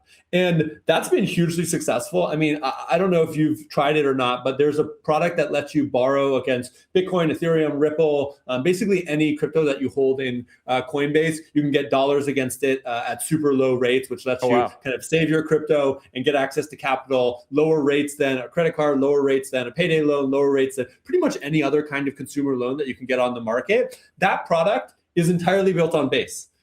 It's built with Morpho. It's powered by USDC and Coinbase wrapped Bitcoin. And I think it has like $2 billion of Bitcoin that has moved into it over the last year and a half. And it is one of Coinbase's new revenue lines that's growing really significantly. I actually saw like someone tweeting something about Base yesterday of like, Base has totally failed. And like, bro, I have seen that Base has enabled Coinbase to build hundreds of millions of dollars of new business lines that would not exist without Base. Right. Like that to me isn't a failure. Putting aside the revenue that Base has generated for Base, for Coinbase, the fact that Base is serving as a platform that's enabling Coinbase to deliver product experiences that otherwise weren't possible, that's just a huge win. And one of the really exciting things that we're seeing is we're taking all the learnings that we've gotten from doing this with Coinbase, and then we're basically able to sell it to everyone else in the world. And so that kind of Bitcoin-backed loans, the lend product where you can earn, I think, 7% on Coinbase right now by lending out your USDC into a high-yield vault. All of that has meant that Base now has, behind Ethereum, the largest borrow and lend markets in crypto. And all of these other centralized exchanges, brokerages, wallets are now coming to Base and basically saying, ooh, we want to plug into this. We want to offer borrow and lend against our product, our crypto for our customers. And that's just created this really, really powerful flywheel. And I think all of it's kind of making Base the home of finance. We're not there yet on perps, but from a spot perspective, we're winning. From a financing perspective, we got some room to do to catch up to Ethereum, but against other chains, we're winning. And I think we just have to keep building on that momentum, taking the learnings from what Coinbase is kind of pioneering at the frontier of doing that DeFi mullet and then shipping it to more customers globally. Yeah, man. And I realized I just went out of focus, but I was going to say that's the Coinbase strategy. It's now like DeFi mullet, abstract the complexity. Then on the other side, you have the Base app. And Brian actually did a good tweet about this. Some people are like, why do you have Coinbase in the Base app? And I think the thesis is simple. We believe that the world deserves a self-custodial, no KYC, globally available product for your money. And that means that, it will look a little bit like Coinbase at times. There will be overlap, but it will give people more freedom, because they'll have access to more products. It will give them more privacy because they're not going to have to share all their information with centralized companies that store it. And even when they store it in the best of their abilities, it's not always safe. And it will let more people in more countries access it, because the really cool thing about the Base app is you can be in any country in the world, you can download it, you can create an account in 10 seconds, and then you can start borrowing, lending, paying, trading, as if you're on some bank that spent 20 years building out those services in traditional finance, but it's only available in the United States. And so I think that for the mission of Coinbase, increasing economic freedom globally, we believe that we need to do both. We need to have the centralized regulated product, and we need to build the decentralized, no KYC, globally available wallet that makes money just work for people. And so there's always gonna be a little bit of a higher technical bar there, but I think we're getting it to be simpler and simpler. Now you can sign up with an email, it takes 10 seconds. There's a bunch of roles that keep you safe. And I expect that actually might be the bigger product that reaches more people over the next decade. It's the entire essence of crypto, right? It's right. That's what we're here. Staying true to your roots. You mentioned earlier, and I don't want to get this wrong, but I think it was something along the lines of you guys do the highest volume with agentic payment. Is Base? Wow, I didn't know that. That's fucking huge. Yeah, like if you've heard about X402, I think something like 90% of all X402 payments settle on Base today. I think it's done something like $50 million in the last little while. Now, there was a big chunk of that, like kind of late last year, that was kind of people using X402 to do kind of like meme coin creation and farming and a bunch of stuff there. And so I might not say that's like the run rate for it. And people show these charts where they're like, oh, it went up and down, X402's failed. I think if you just like take out the kind of maybe more early phase stuff that was driven by speculation, and then you actually look at the number of merchants that are now exposing endpoints via X402, and then people who are actually spending with X402 and the total volume, it's just cranking up and to the right. Just cranking up to the right. It's still small. It's like still small in the grand cranking scheme of up and to things. the right with AI. I mean, it's pretty clear. It's pretty clear. It's pretty clear. It's a big focus for Base. It's what I find most exciting. Like, you guys are obviously attacking this, like this crypto AI sector, like the cross between the two. And you guys have proven to kind of, it's been proven that the winners are choosing Base, Venice AI, Eventuals, etc. Why do you think that is? What's the team getting right there? Why are they going with you guys? Well, I was excited to see that Venice is now a sponsor of MarketBubble. How awesome is that, by the way? Isn't that fucking sick? One direction. Where am I going? I don't know. No, shout out Venice. Shout out Eric Voorhees and John, who built Venice. I mean, I don't feel like I can take that much credit for Venice. I mean, they're just an incredible team. I've known Eric for a long time, and when he told me he was thinking about starting Venice and said, "Hey, what do you think about us coming and building with you on Base?" I said, "Hell yeah!" Like, they picked we want to you. build with you whatever we can. They picked you. Why do you think that is? Like, what does Base offer to someone like Eric Voorhees? He clearly knows what he's doing. Venice, an elite product. I think that the things that stood out to them was, one, is like a really powerful developer platform. The EVM works really well, and it works even better on Base because it's super fast, it's super scalable, it's super low cost, and we're increasingly innovating on it so that people can unlock things that might not be possible in other EVM chains. I think the second thing is kind of like the builder ecosystem, where there's just a lot of people who really care about building serious products that are not going to just be flash in the pan, but instead are going to actually be here for the next decade and are going to like put their head down and grind and go through the goods and the bads and still keep grinding, never give up. And I think, like, to Venice's credit, you think about like the day they like launched their token, the next months after, there was a ton of FUD, and they just kept building. Yeah. And now it's like, okay, Venice, like the best brand in crypto for AI. Yeah. And that to me is just like such a tell of when the going gets bad, you just tune it out and you keep building. So I think that was the second thing, is like being around other builders. And then I think the third thing, I have to credit Coinbase. I think Coinbase and the brand that we've been able to build with Base, which, in many ways we've inherited from Coinbase. I think it's trust, it's legitimacy, it's seriousness, and that's something that people want to feel like they're a part of, feel like they're contributing to, and feel like they're building somewhere where they can be taken seriously, and where they can be felt like they're going to be a part of upgrading the financial system. And so I don't know, I'd have to ask Eric directly, but those are the ones that stood out with me. And I've tried at every point to figure out how can we support them. I'm a subscriber to Venice. I stake my VVV. I use the product. There's this whole really cool tokenized inference market that Venice has really innovated, where they've taken kind of inference, turned it into a token called Diem, where you can buy it, and then you get $1 of inference per day. And then that kind of innovation of them tokenizing inference has now unlocked a ton of kind of innovation around it, where people are using that tokenized inference to do things. So there's Surplus that's letting people sell their tokenized inference at a discount, so that other people can get cheaper inference, and then the whole system can work more efficiently. I saw that Proxy Studio, who has a little bit of a checkered past, but is like a builder, a real builder. He's been building a staked, like a wrap staked Diem, which kind of lets you stake your Diem. It then gets farmed out to these places where it's selling, like Surplus, and then it gives you yield. And so I don't know, I feel like that is the first time where we're really seeing the intersection of AI plus markets plus crypto. And it's thanks to Venice, and it's happening on Base. Let's fucking go. W's all around. Yeah, it's awesome. That's awesome. I know you talked a little bit about how Coinbase is doing a lot of different things, and Base is adding value to Coinbase.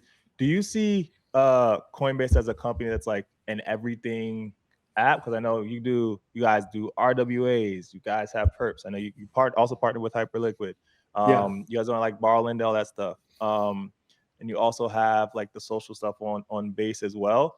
But it seems like there's also a lot of other big companies that are trying to be like the everything app. Like X is also, I feel like, trying to be the everything. Like, Everyone's trying to be everything. Everyone's trying to be everything. They also have AI. They have XAI. Then they also just now added X Money. It seems like in Robinhood, they also have fucking all these different verticals. It seems like everybody's trying to verticalize all the way down the stack. I'm curious if that's like the grand vision for like what Coinbase is going to be at like the very, very end state, or I think Coinbase's mission is to increase economic freedom globally, and so that is the thing that's kind of guiding us. And I will say, I have never met someone as mission aligned as Brian Armstrong. I mean, that man, he will show up on the worst day, the best day, whatever it is, and he's just relentlessly focused on what are we doing right now to make it so that more people around the world have access to economic freedom. And maybe that's delivering a new consumer product, like the borrow and lend product I talked about. Maybe it's expanding the base app to new countries or offering new features there.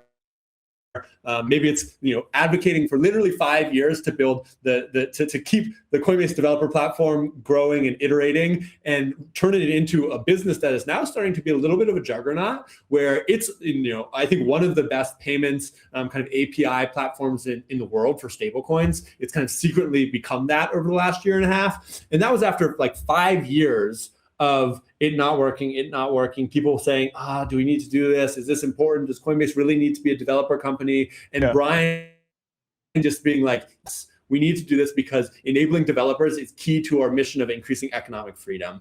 And so I don't think that Coinbase has the North Star of like the most important thing to us is to build an everything app or to do everything. It is like a culture of innovation that Brian Armstrong has created, where he makes space for different people across the company, whether it's me or others, to take bets. And then once we make those bets, to iterate and iterate and iterate and iterate. And sometimes, maybe with the social stuff, we iterate a little bit too long. We don't learn the lesson quickly enough. But sometimes, like Coinbase developer platform, you just keep iterating and then it turns into something massive. And I think that's where this comes from. You see how much Coinbase is doing, and it's not because we constantly think, we have to do everything. It's no, we have a culture where there are people inside the business who are constantly lifted up into roles where they get the shot to do something. I think that's a pretty special thing. I for sure know that I've never experienced anything like the freedom and entrepreneurial energy that I've gotten to embody in my role at Base, for the goods and the bads. And I'm just super, super grateful for that. And I will just say, if you haven't, if you're like doing anything with stablecoin payments, APIs, or you're looking for a developer toolkit, you should really go check out the Coinbase developer platform. I sound like an ad right now, but for a long time, it was way behind like the rest of all the people. Like it was behind Privy, it was behind all these other folks. And then we hired this guy, Alec Lovett, about a year ago, who's just a beast, total beast. And they just like put their head down and said, we're going to turn this thing into a freaking awesome developer product. And they've just iterated week over week, month over month. And now it's like growing like crazy. The product suite has basically caught up to have all the capabilities that people want. It has stablecoin FX. It has stablecoin pay-ins and payouts. It has wallet. It has data APIs. Like it has on-chain trading. They're building the ability to do on-chain borrowing and lending built into your neobank. Like they have turned that thing into a juggernaut, and I don't know. Go try it out. That's fucking sick. You can see literally how excited you are about all this stuff. Yeah, it's awesome. It's awesome to see. You're awesome, Jesse. For real. Oh man, you guys are nice. I love this stuff. Yeah. I love crypto. What are some? You can tell. You can tell. Even genuinely can. Even you and Brian with like the punk PFPs and stuff. Like I still own some punks, and like you just. Brian's got to change out his budget punk PFP. I'm sorry, Brian. I'm sorry. Brian, you founded Coinbase. Go fire this fucking market back up and buy an alien, maybe. Right? Oh, for real. Put the bottom in on the NFT market. That'd be so sick. Yes. Imagine. We should get him to do that. He should buy a fucking alien. This is Brian's a little bit of. I said meme coin, tweeting about meme coins was illegal for people over 40. But there is like you got to realize Brian's kind of old. Like we love Brian. I love Brian.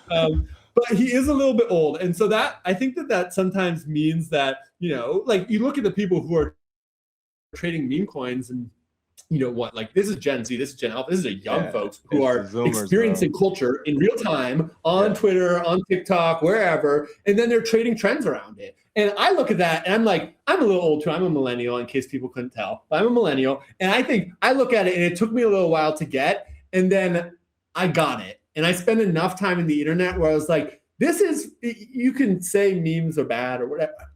This is culture. Like it is people trading culture. It is real. You can say it's bad, but it is a reality. Just like people are going to trade prediction markets, just like people are going to trade Bitcoin, just like people are going to trade oil, people are going to trade culture.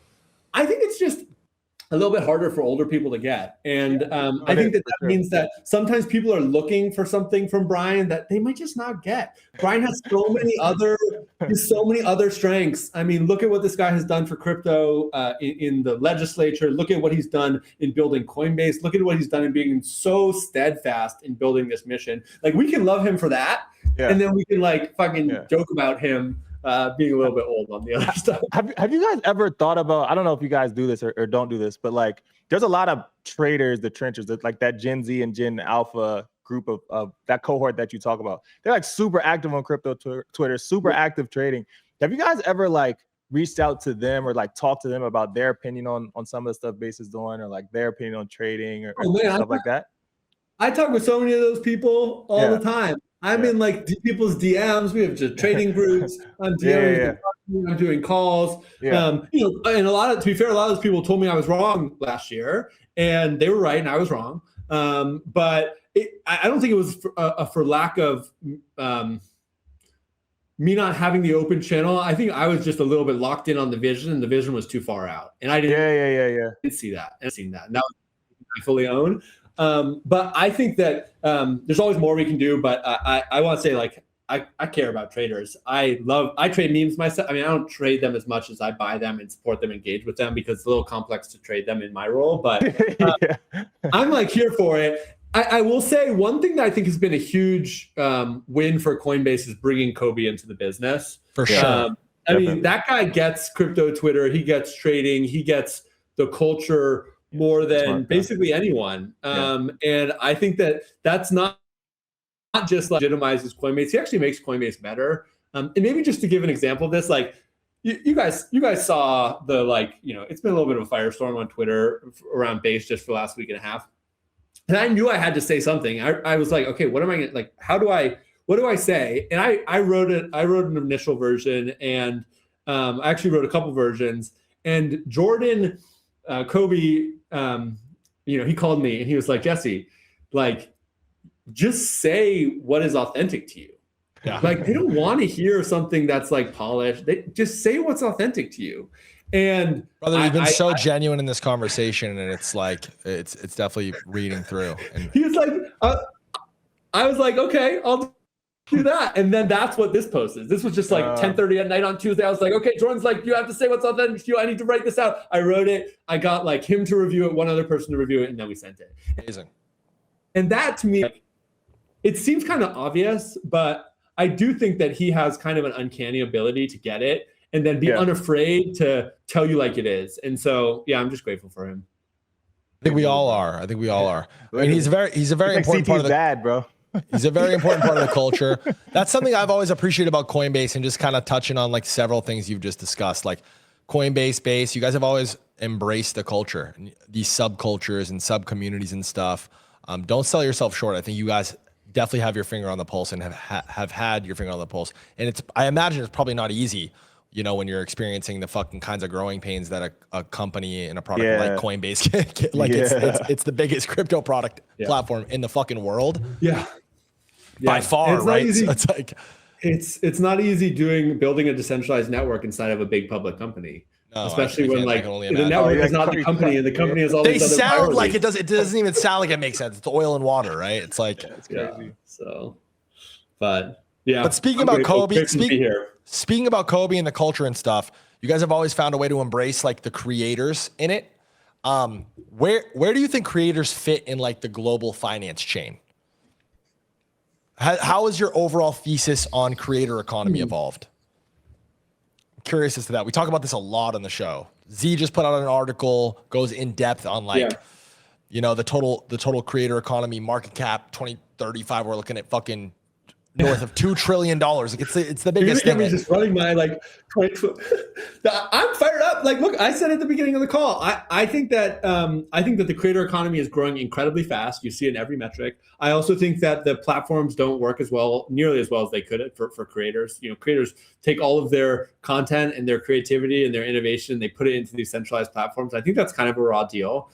I think that regardless of whether crypto goes and disintermediates that or upgrades the system in the next couple of years, I don't think that that's going to slow down. And I think shows like this, shows like Thread Guy, shows like TBPN, I think it's just showing that like if you have something to say and you're good at saying it, and you are able to kind of understand what's happening in the market and create insights that then help people better understand the market, trade the market, whatever it is, that's going to be a valuable thing. And I think those folks who can do that are going to get platformed. And whether they're platformed on, X, or they're platformed on FOMO, or they're platformed on the Base app, or they're platformed on Instagram, wherever, like, I think that that's just going to keep accelerating. The world is being financialized for good and for bad. And I think that there's a lot of good that's going to come from that. And that's going to way outweigh the bad. And it's going to give a lot of people who might not have otherwise had a path to make it.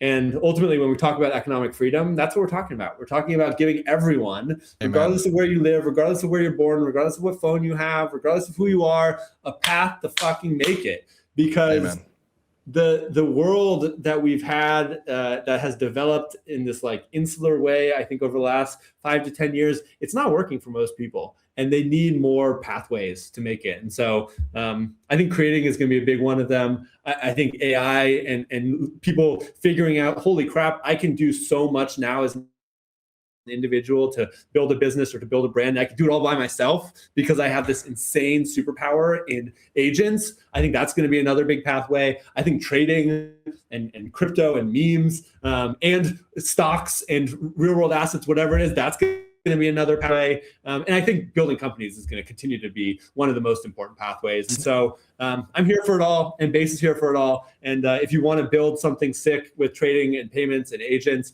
we want to do everything we can to help you do it on Base. Amen, brother. Amen.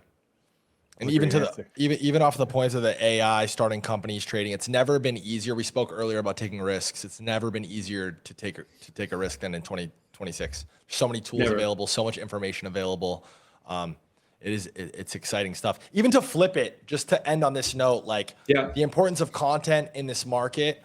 I think that products often develop their products with like UX, UI in mind, how to like, just for the consumer, for the person using the product. But I don't think enough thought and consideration is taken into who's viewing the product, who is watching the product be used.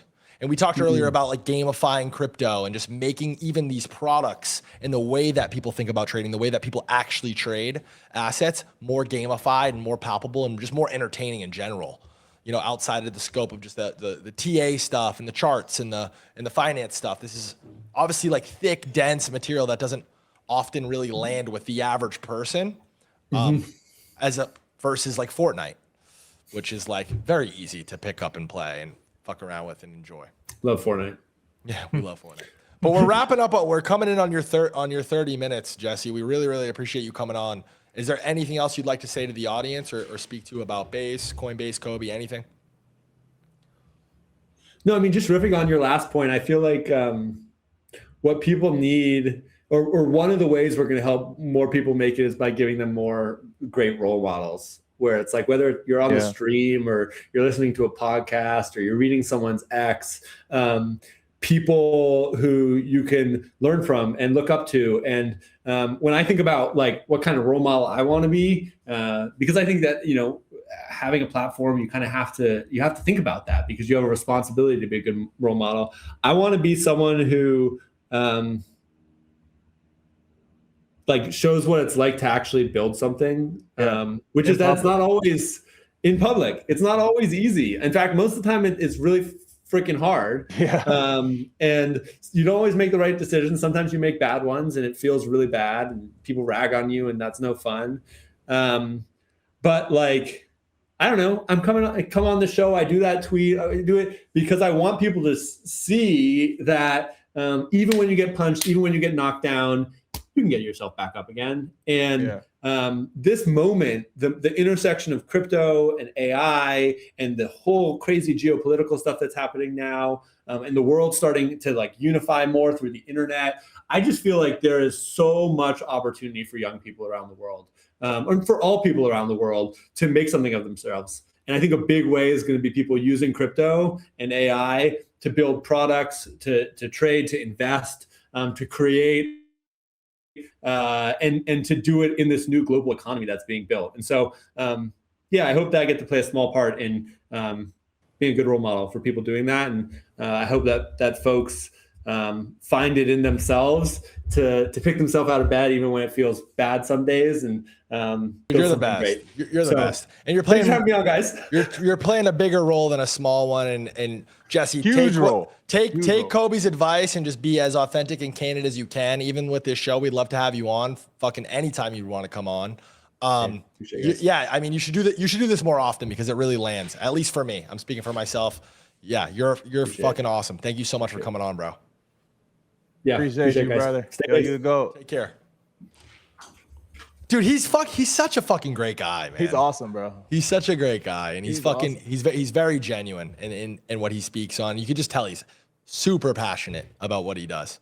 W fucking Jesse in the chat.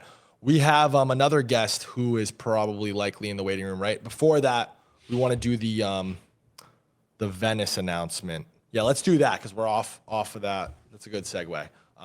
Chat still fucking spamming CAs and fucking. Oh, they're never gonna stop. It's a lot of addresses. You want to just talk to chat for a second so I can take my 18th piss of the episode?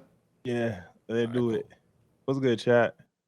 Chat, what's good, chat? Give him the chat overlay on his full screen, guys. Like I think I have it when I go. I have it. Yeah. Give him this screen. It's probably not an immediate. Oh, it's over there on the left. W Ansem in the chat. No, but like so chat can see the chat, if that makes sense. Yeah, there you go. Perfect. I'll be right back. Bro, it's moving so fast. How the fuck am I gonna read this shit, bro? No. I have to be able to read the chat before I throw some pants up. All right, let's see what people are talking about. I'm gonna scroll on my fucking. Who said L Jesse? Why? I thought Jesse was great. He's great energy. And you can tell he's very committed to what he's trying to accomplish. I like him. Shout out Sierra Leone.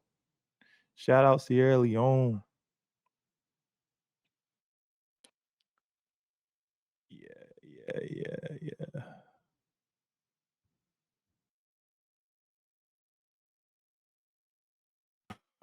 Bro, it's moving so fast. How many messages a minute is it right now? 800. What the fuck? Y'all are lit. Y'all are fucking lit. I appreciate you guys.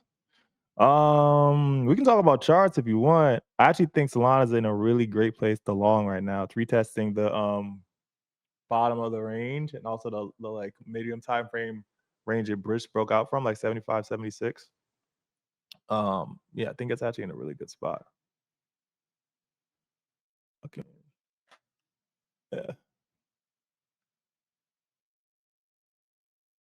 feel like we've talked about this chart so many times now. I just keep talking about the same fucking levels.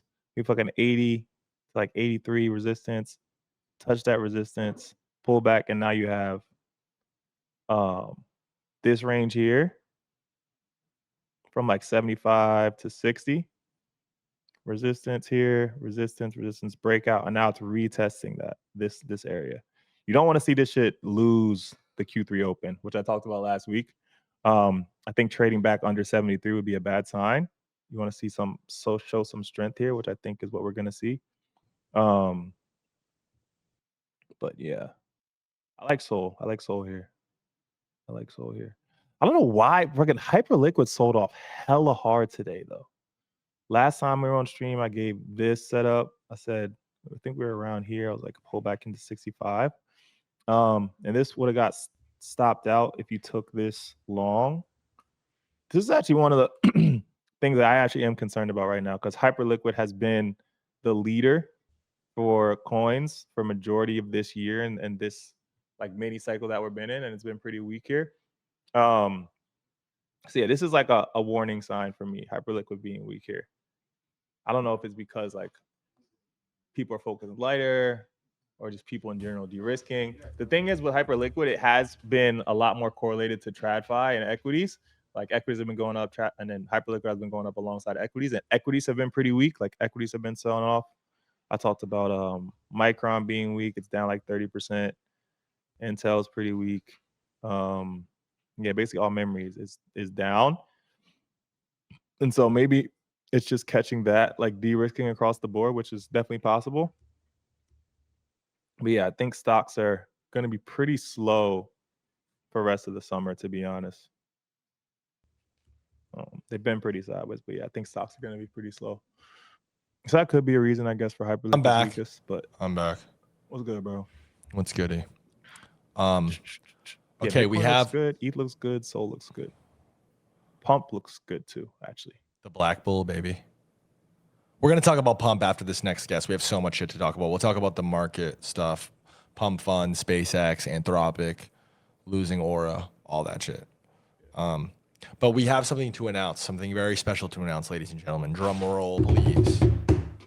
Our brand new partners at Venice AI are in collaboration with MoonPay, launching a AI film festival, the Lumara Film Festival. Let's watch this trailer together. I'm personally very excited about this. Let me get this open. Hopefully production. Yeah. Let's do the two box. Weird fucking word, bro. I don't like the word Lumara. Lumara. I hate it. It sounds like the robot I'm going to inevitably end up slashing at some point. Just kidding.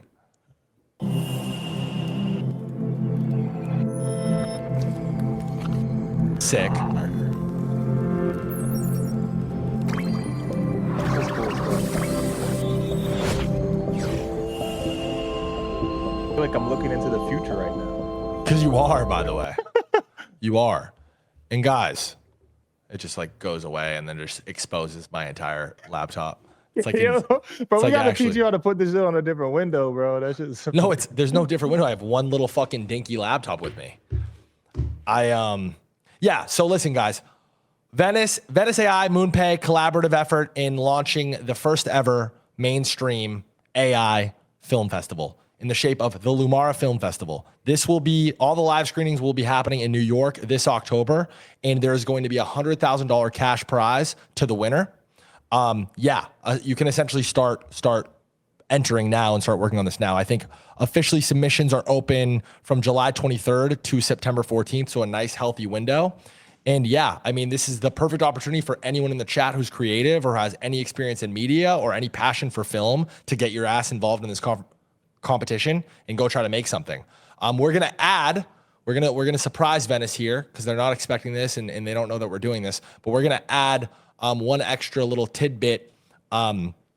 We're going to be bringing on the winner of this festival on as a guest if they want to come on. Maybe they'll tell us to fuck ourselves and they won't want to come on as a guest, but we'll offer it to them and we'll do a live screening of it.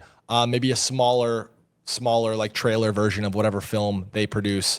But yeah, you guys can scan on the screen now. You guys see the QR code is up. Go scan, use Venice AI, use MarketBubble code MarketBubble. I think the first 100 people are getting 50% off of the product, which is insane. 50% off is nuts. But yeah, 100K.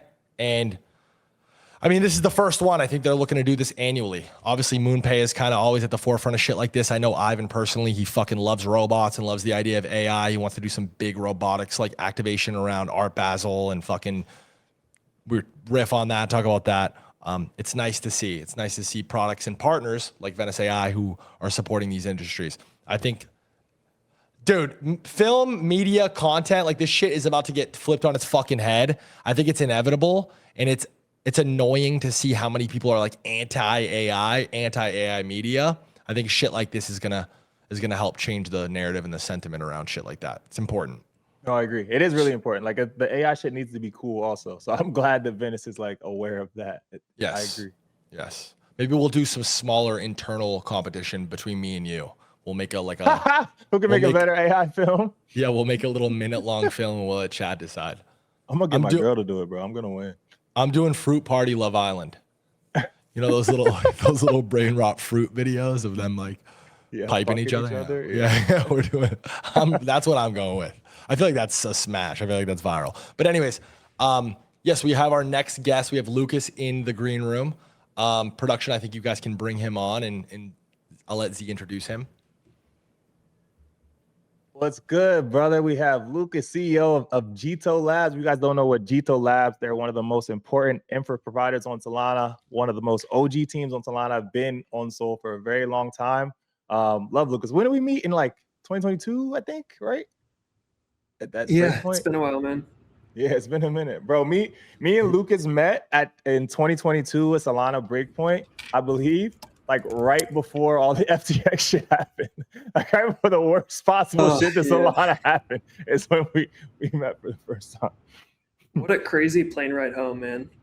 It's so fucked up. It's like over in the middle of the ocean trying to refresh Twitter, like what the fuck's happening? Yeah, no Wi-Fi on the plane. People are like, yo, shit is happening. We're like, fuck.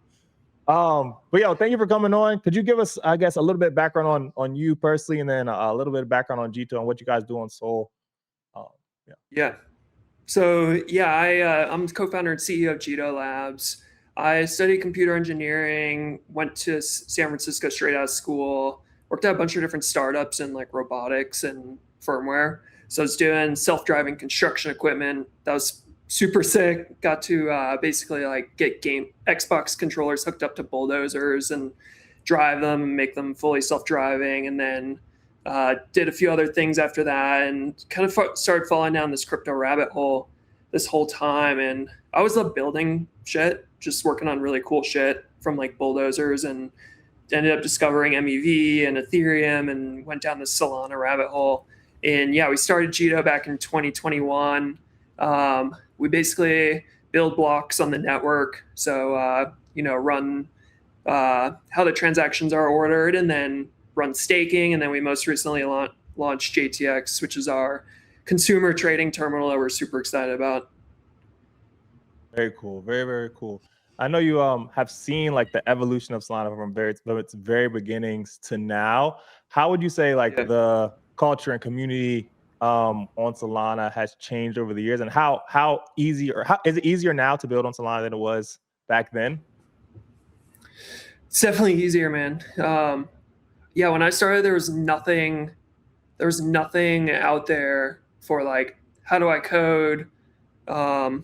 There's no documentation, no source code for anything, super hard. It was just like a bunch of dudes in Discord just nerding out and trying to figure this shit out.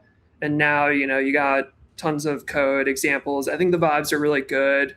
It's definitely a super business focused culture. And I'm sure you've seen that kind of grow, and compared to other ecosystems, I think there's a ton of really good entrepreneurs on Solana. And then I know last cycle, one of the biggest things last cycle, if you guys don't know, the Jito airdrop, which happened, I believe, into 2023, was one of the best stimulus packages for retail on Sol, right before Sol was like started really moving, and Solana on chain was started really moving. Can you talk about like your thought process around doing that airdrop and how you guys chose like who to incentivize? I believe it was around the Jito Sol staking, right? Yeah, there was I think there's 3 buckets. And we knew basically since starting Jito, you want to have a token at some point. It can really throw fuel on the fire. Of course, you can see the pain of it too. I'm sure your DMs are just wrecked right now, but there's a lot of pros to it too. We always knew we wanted to do it. We started talking about it in like mid 2023. The FTX overhang thing was still happening. Everyone just like shitting on Solana. Like, you were around back then. It's like the Ghost Chain and like Sam Coin and all this bullshit. Yeah. And from the inside, it's like there's just so many good people. So we knew we wanted to help revive it. And we started thinking about doing an airdrop. We started talking around. There was like some people that were just like, you should wait until the market turns around. Others are just like, you should just rip it. And we kind of took it on among ourselves to just like let it rip and just get it out there. And I think there's been several instances of airdrops before Jito where you just saw these massive wealth effect creation events. Like Uniswap was the main one. Yep. And then there was like kind of some form of that during like DeFi summer, with all these yield farming and all that. And so we really took the approach, like, let's give all these like little guys a ton of money and kind of just see what happens. Yeah. And there's like no way that you could pull it off after us. I think we had like, right like a month before we started the airdrop, we started to see more Sybil activity come in. But the airdrop was only 9,000 wallets. Yeah, I remember. I think that. the smallest amount was like mid four figures. I think it was like 5,000 or 10,000. So yeah, it was just a massive stimulus package. And then after that, it was like crazy memes, pumped up fun, and like Jupiter and all these different airdrops came, and it just took off. And so like that could not have gone better. And I think we really just wanted to see it kick off, and it happened. Yeah, it was one of the best, bro. Because I remember I was banging the drum on it all of 2023. I thought you guys were going to do it, or somebody else was going to do it. Jupiter also did, like, right around the same time. But I was like, bro, there's not even that many users on Sol right now that are doing things. Yeah. Like, you're competing with such a small pool of capital right now. If they do this airdrop, it's going to be, like, really beneficial for you. So I'm glad that you guys ended up doing it. One of the things I ended up being right, and it was great for Solana on-chain. I think you guys contributed a lot, honestly, to on-chain volumes coming back. I don't think you guys get enough credit for that, honestly. But yeah, I know a lot of the on-chain activity, like, people always talk about meme coins and people trading on-chain. But I think what people are kind of unaware of is, like, how much the back-end, like, infrastructure providers benefit from all this activity. And you guys are one of those teams that do benefit. Because you talk a little bit about, like, how all the activity on Sol, like, adds directly to the revenue that you guys are making, how much you guys are making. And then can you talk a little bit about what BAM, I believe it's called, the block assembly marketplace? Yeah. I mean, those revenues, like, what was it, January 2025, when the Trump meme coin launched and Melania, and like shit was just going crazy.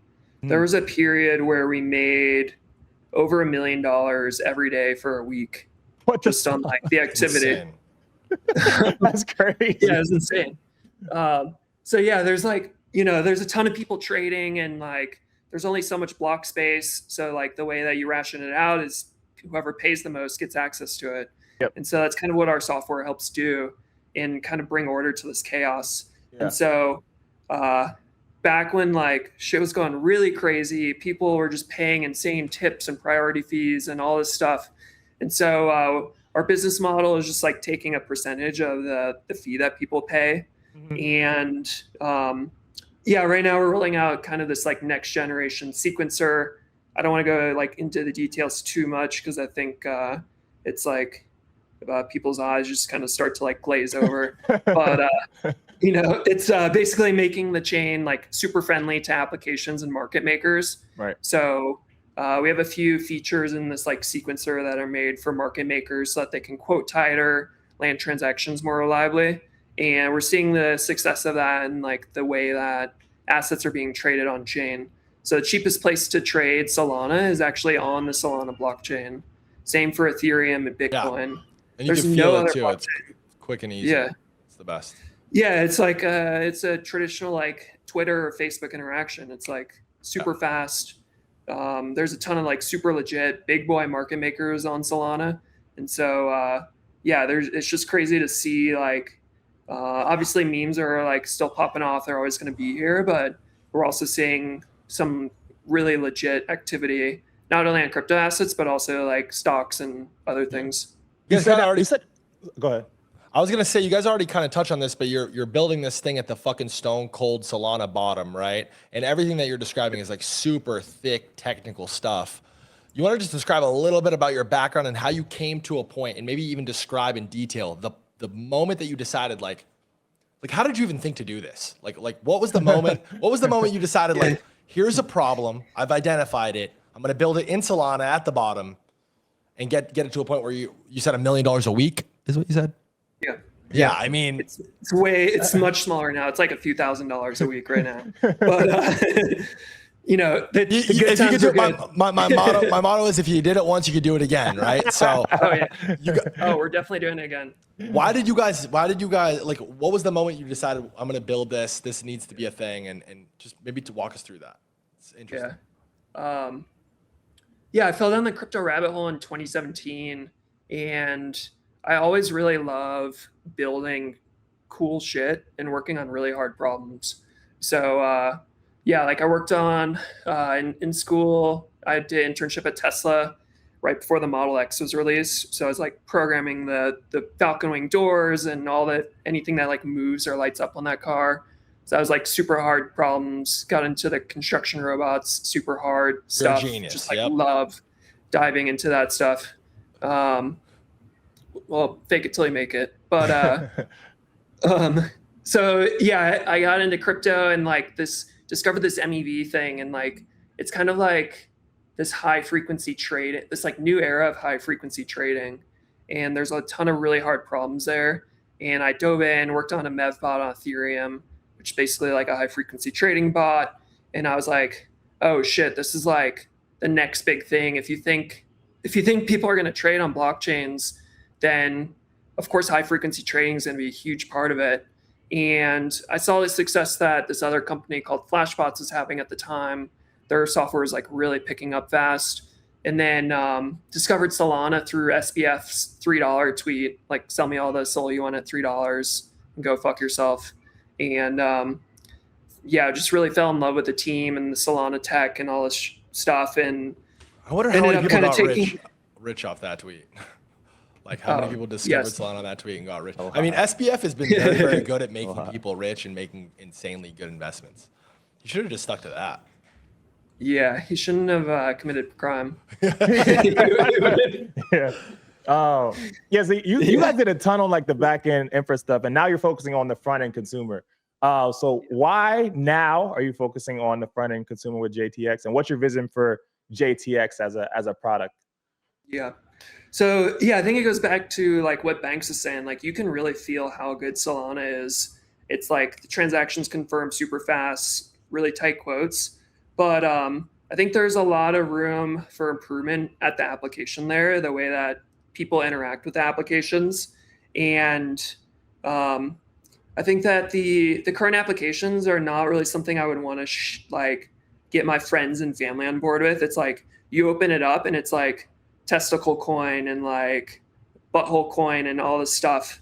And so we're kind of taking like a more professional approach to it in like trying to curate the assets a little more. I would say focus a lot on like really good trade execution, which just goes back to like our kind of like high frequency trading DNA. And I think it kind of ties back to the Jito airdrop too. Like we are so tied to the success of Solana, and there's only so much we can do at the infra layer. Like I don't think you guys, when you send a transaction, you don't really think about BAM or like any of the infra work. Yep. Of course, it makes it like land fast and all this stuff, but it's not bringing new people in. Yep. And so we want to bring new people in. We want to take a different approach to the way that people trade. And that's like the main reason why. It's the most important thing. It's the most important thing. Like I'm not as deep into crypto as either of you, not even remotely close, but for some reason I decide to trade and accept USDC on Solana. And for these reasons, because it's so easy, it's fast, it's simple, smooth. I don't give a fuck about all the technical jargon and what Ethereum's doing and why these like giga brain like tech guys are like Ethereum's the future. Like I don't give a fuck about that. All I know is Solana's fast, easy, cheap. That's why I'm using it. And I feel like that's like often lacking in people's like process through building these products and delivering people these apps. Like you said, it's tough to bring, tougher now more than ever, 2026, to bring like retail into crypto. It's all CT talks about. Yeah. And the infra stuff's like super important, but it's just behind the scenes. Like you're not interacting with it, where something like Bullpen or FOMO or JTX or Polymarket, like some of these apps you don't even realize you're using crypto. They're just like really good experiences, and they're bringing in a ton of people. And so like we want to take a different kind of approach on that and see if we can just get everyone trading on Solana. And you said that's, I think, what people aren't even realizing with you guys. You guys are going to be one of the only teams that, like, you own part of the backend stack, own part of the infra behind the scenes, and you own the front end part of the stack. And I believe that you guys are directing like a lot of your revenues from both things to the token, correct? So yeah, we're kind of split. Like the old revenue streams were kind of in growth mode. Yeah. So those are going to validators that run this new software. Got it. All the new stuff, which I think is going to be this massive pie. If we're successful, it's going to be like 99% of the revenue. That's going to go to, there's just a proposal put up to buy and burn JTO. So I'm assuming that's going to pass. And so yeah, basically all the revenue from JTX that the kind of the token will get will just go and buy and burn JTO. Got it. And you guys are going to be doing all spot markets, all perps, like everything, correct? Yeah, so you can trade everything on spot right now. We're gonna have perps later this year, and actually, like backtracking a little bit, I think the equities on chain is super underexplored right now. Yep. There's just a lot of room for improvement on like trading stocks 24/7, 365. The way that people trade crypto is just like with Privy or Turnkey and these like other systems. It's just like you just need an email address to sign up. Yeah. So frictionless, no KYC. So I think there's a lot of room for improvement on equities, then going into perps and prediction markets. And yeah, well, I think we'll kind of see what's coming after that. There's been a lot of good feedback. We're working through a lot of bugs, but things are definitely pointed in the right direction. And are you guys partnering, or are you partnering or competing with the other perps platform? Are you like using one of them under the hood, like Bulk or Phoenix, or are you guys creating your own? Yeah, we're gonna use Phoenix. Okay, got it. Yeah. That makes sense. Cool. Yeah. Cool. So yeah, Phoenix is really cool. Crack team. There's listing more and more markets over time. So I saw they just listed Ansem, I think yesterday on 3x leverage. Yeah, I saw that. So I saw that. Yeah, cool. yeah, go check that out. Yeah, I think it's interesting that Solana has like dominated so much of the retail flows for on-chain trading, but hasn't dominated a lot of the flows for like perps yet. And I think like what people are kind of discounting for Solana for like the upcoming few years is like, if you have a chain that's faster and cheaper than centralized exchanges for spot like assets across the board, depending on how deep like some of these markets are, then it would obviously make sense that that Solana will be able to compete like with other the top perps platforms. And it's kind of just like that nobody's hit it hard yet. So yeah, I think that's like one of the theses that's like discounted, I think, for Sol. And for you guys, obviously you guys will benefit a lot from that, but I think that's a good area for you guys to be like focusing on dominating.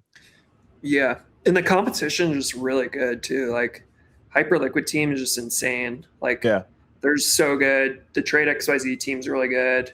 There's obviously like Lighter and some of these new perps dexes. So like it's just super competitive out there. But I think that there's going to be a lot of unique benefits that you'll be able to get from running a perps dex on Solana that some of these other places won't get. Obviously, you have all the retail flow. You'll be able to compose with all the other protocols without bridging and all this other shit. So I think it's there's a lot of work to do, but I think we're going to pull it off. Yeah, but it's interesting. Like, are you guys thinking that you'll be able to use the same collateral that you're using to trade memes, trade stocks, trade spot markets, also to trade perps? Are you going to be able to use that collateral across the board for all four of those different things? Yeah, so Phoenix right now, they just accept USDC. Yeah. But Jerry tweeted like 2 days ago about enabling other types of collateral. So like you could have, Ansem or Sol or Jito Sol or maybe like S&P 500 or, all these stocks that you can use for collateral. And I think that's going to be the like huge unlock moment. Huge unlock. That was one of my favorite things about fucking FTX, actually. FTX let you use whatever asset you had on the exchange for collateral. So like you could be Degen fucking, I remember at one point I was Degen, I had fucking Sol collateral, and then I was long Sol with Sol as my collateral. So like, all types of crazy shit, bro. What's your most Degen moment? My most Degen moment? Bro, I was like, in into 2021 when like after I thought we were going to break down. I thought Bitcoin was going to break down. And when I realized Bitcoin wasn't break down, I started looking for long. And obviously I was looking for longs on Solana. Solana was like the dominant leader L1 that cycle. And I remember, actually I have it on the fucking chart. I remember at the end of 2021, it probably when Solana was at like, where was this? I'm gonna pull this up. Is it don't miss 150 or 250? It was like, it wasn't 150 or 250. It was right before the crazy run up. It was like around, it was like $40 or $50. So like around 40 or 50, right before I was like, I think this is gonna break the previous all-time high and just run.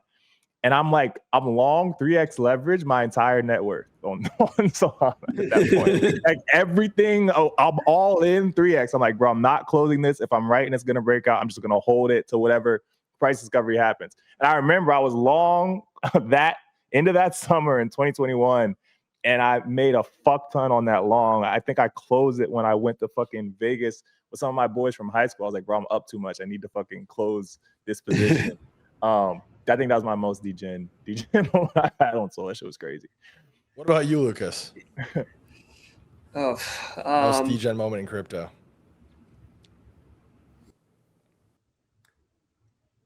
I would say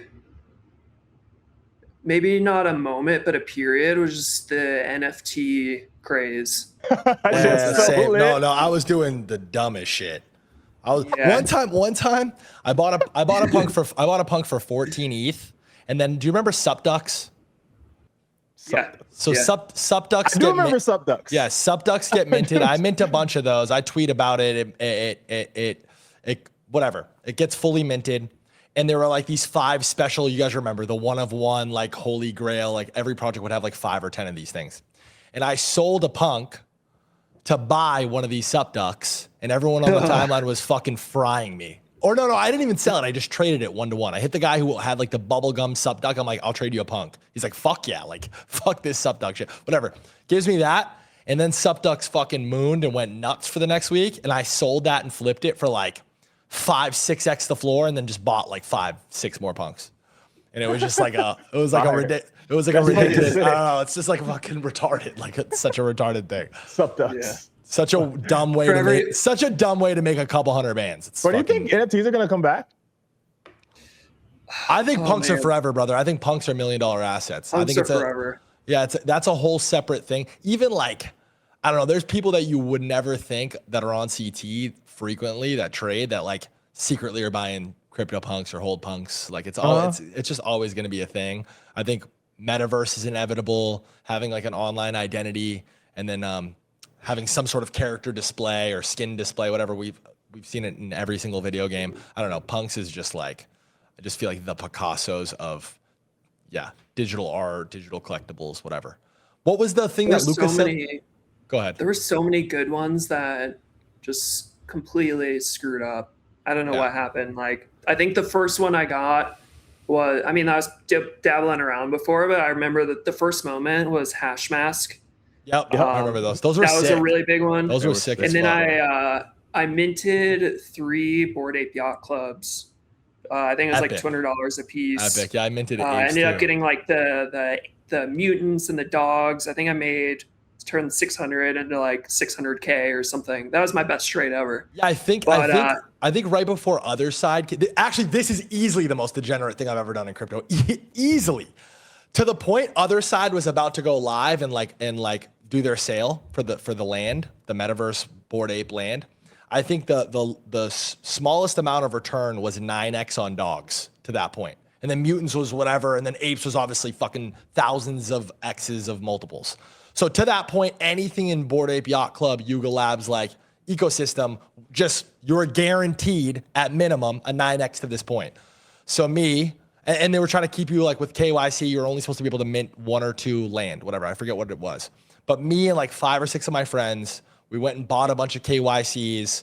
We sat down. I invested a fucking $1 million into Other Side. And I think still to this day, I'm the biggest. I'm one of the top 10 Other Side holders. I have like fucking 800 plots of land. I don't know what it's worth. Yeah, you invested $1 million into Other Side land, brother. Did you just hear the thesis though? Lucas, you understand. What? Lucas, you understand. Next to Snoop Dogg.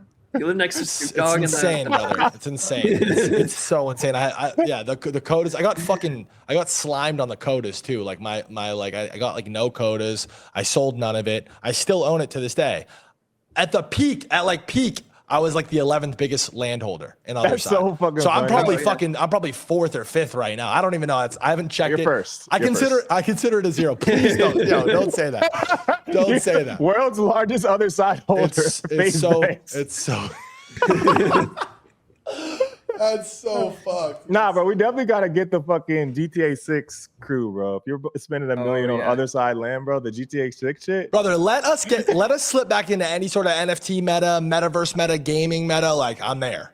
Yeah, Trust. that's fucking It's fucked because I faded the metaverse shit for so long. I was like, listen, like, I'm not falling for this metaverse bullshit. Like, I faded it infinite. It's gonna be one of those things like whoever Facebook is of this metaverse thing, there's gonna be 1 or 2 giant winners. It's not gonna be discovered now. So I faded all of it. But BAYC, brother, the thesis was clear. It's like Bored Ape Yacht Club. Everything they've ever put out has a multiple return. It just felt like a free fucking money glitch. And a lot of people, that was pretty much general consensus, which is why we should have we shouldn't have traded it. But also FTX happened right after. I made most of the money back buying Solana at $8 though. I did do that. I should have made a lot more, but I fucking, yeah. NFTs, man, I miss them. I hope they come back. They're fun, bro. NFTs are fun, bro. They're fun. It is I think fun. it's crazy that like Luca, we had Luca on, I think last week or 2 weeks ago.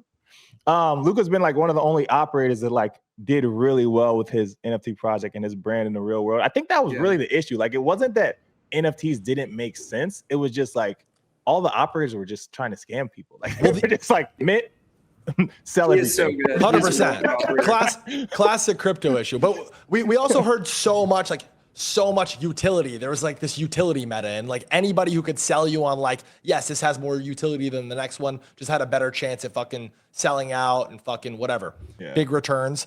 And like the truth is, when you look back, there was no utility for any of this shit. The only actual utility was having it as a PFP for your fucking on Twitter. And the minute like NFTs flipped like cringe, it's like now that's not even real utility. Now it's like, brother, I own a fucking 7-figure zombie CryptoPunk. It's not my PFP.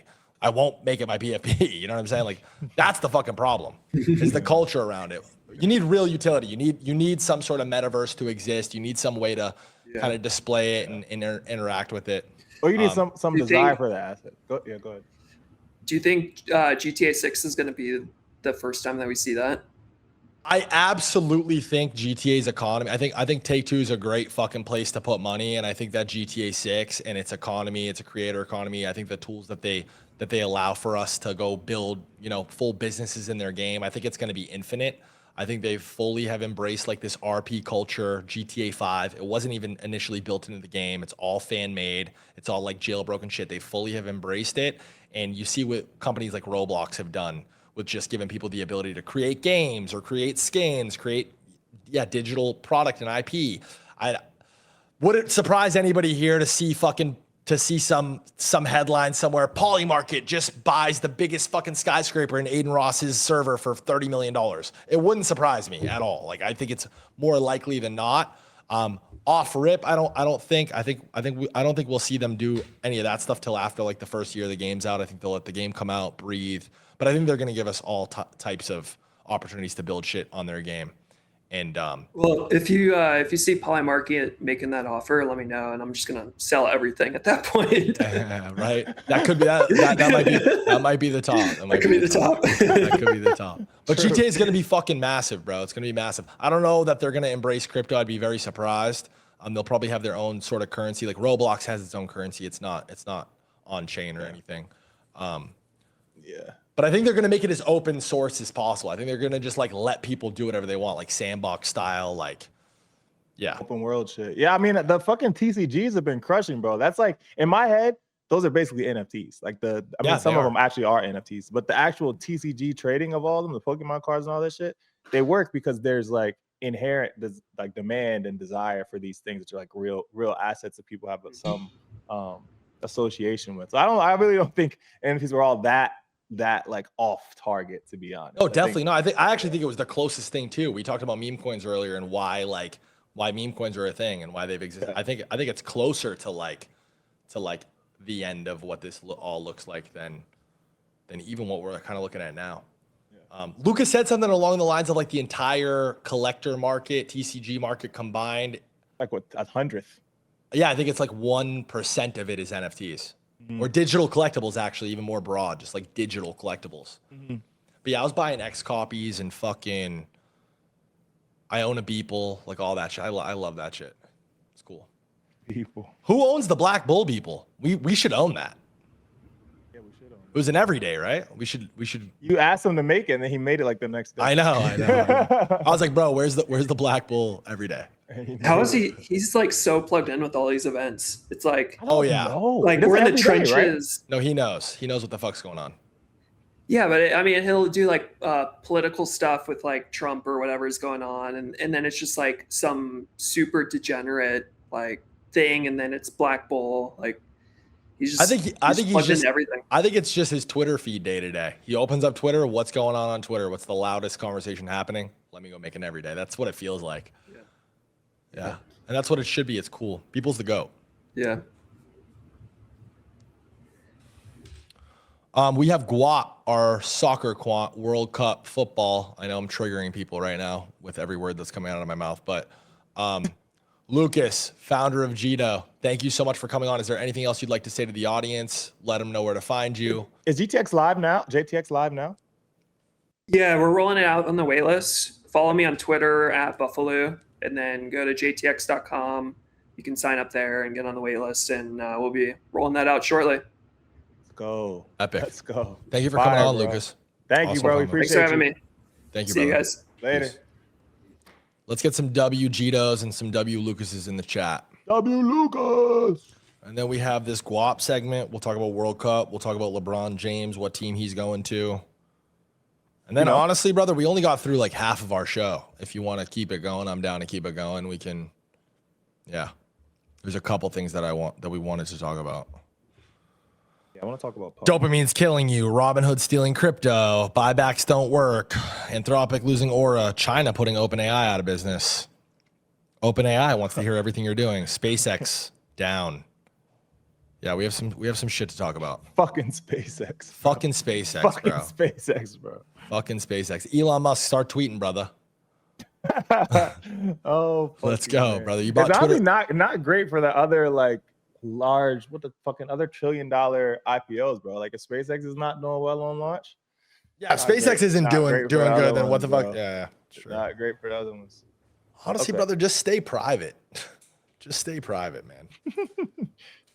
No, he needed more money. He needed the capital. He's going to fucking space, man. I feel like everybody has money, bro. We have money.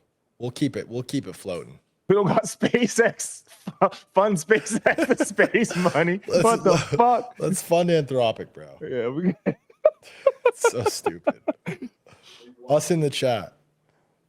Us in the chat. us in the chat. Yeah, us in the So chat stupid. spamming addresses. All right, let's bring GoUp in here. Guap. Guap. Yo, what's up? What's good, GoUp, you handsome motherfucker? How you doing? Shit, I'm chilling, man. What about you guys? You know what's crazy? It's kind of a full circle moment for me, man. I mean, I grew up MW2. You know, obviously the FaZe boys were around. Banks, you a legend, man.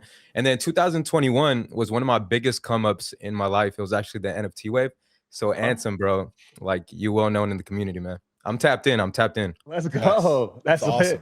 That is Well, fun, GoUp, bro. this is obviously our Great to first have you. conversation, our first time meeting. Our production obviously selected you to come in and kind of navigate our conversation around the World Cup and this Polymarket stuff. Why did they pick you? Why are you the guy? You know, I don't know, man. I'm gonna be honest. No, I'm just kidding. I think this last month and a half, I was #1 globally on TikTok for like covering the World Cup and all that. Oh, sick. Yeah, man, this is like my big time come up on social media. So I just started like content creation about a year ago. Congrats, bro. That's And awesome. Thank you, bro. And I just hit 500,000, like I want to say 5 days ago on TikTok, and now you know, I'm Damn, so blowing this up is all super fresh. That's amazing, And actually. blowing That's- up. That's I Yeah, bro. almost just want to talk about that, to be honest, and skip all the fucking World Cup shit. That's fucking sick. Bro, That's thank sick. you, man. Yeah, it's actually crazy, man. My whole life I always wanted to be like a YouTuber and all that. And now like I go out to HEB, which is like a market out here in Texas. That's where I stay. And man, I'm just getting noticed. People want to take pictures. It's just so surreal, bro. Like That's I never amazing, brother. It's amazing. Bro, I never thought life would be like this, man. So really cool. But yeah, I mean, now I'm on a podcast, you know, sponsored by Polymarket with Ansem and Banks. It's kind of crazy, man. Well, brother, listen, if you can take any advice from the fucking 40-year-old guy who's been in media for 15 years, I've done some things very, very right, but I've also dropped the ball and fumbled things as well.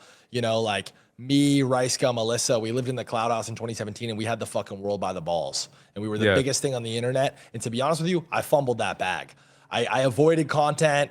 I fucking didn't work as hard as I should have. I ripped fucking nose beers and threesomes with my girlfriend and fucking did all the wrong things. Nothing wrong with that, man. No, but there is, especially for where you're at right now. Double down on yourself, invest in yourself. We preach it all the time on the show. Fucking, I want to see you with 5 million followers the next time I see you, bro. Like you got it. Hopefully. This is the most important part of your entire life right here. You begged the universe for it. You have it now, and it's fucking awesome. And it's really honestly a pleasure to talk to you right now because it's fresh. That's cool.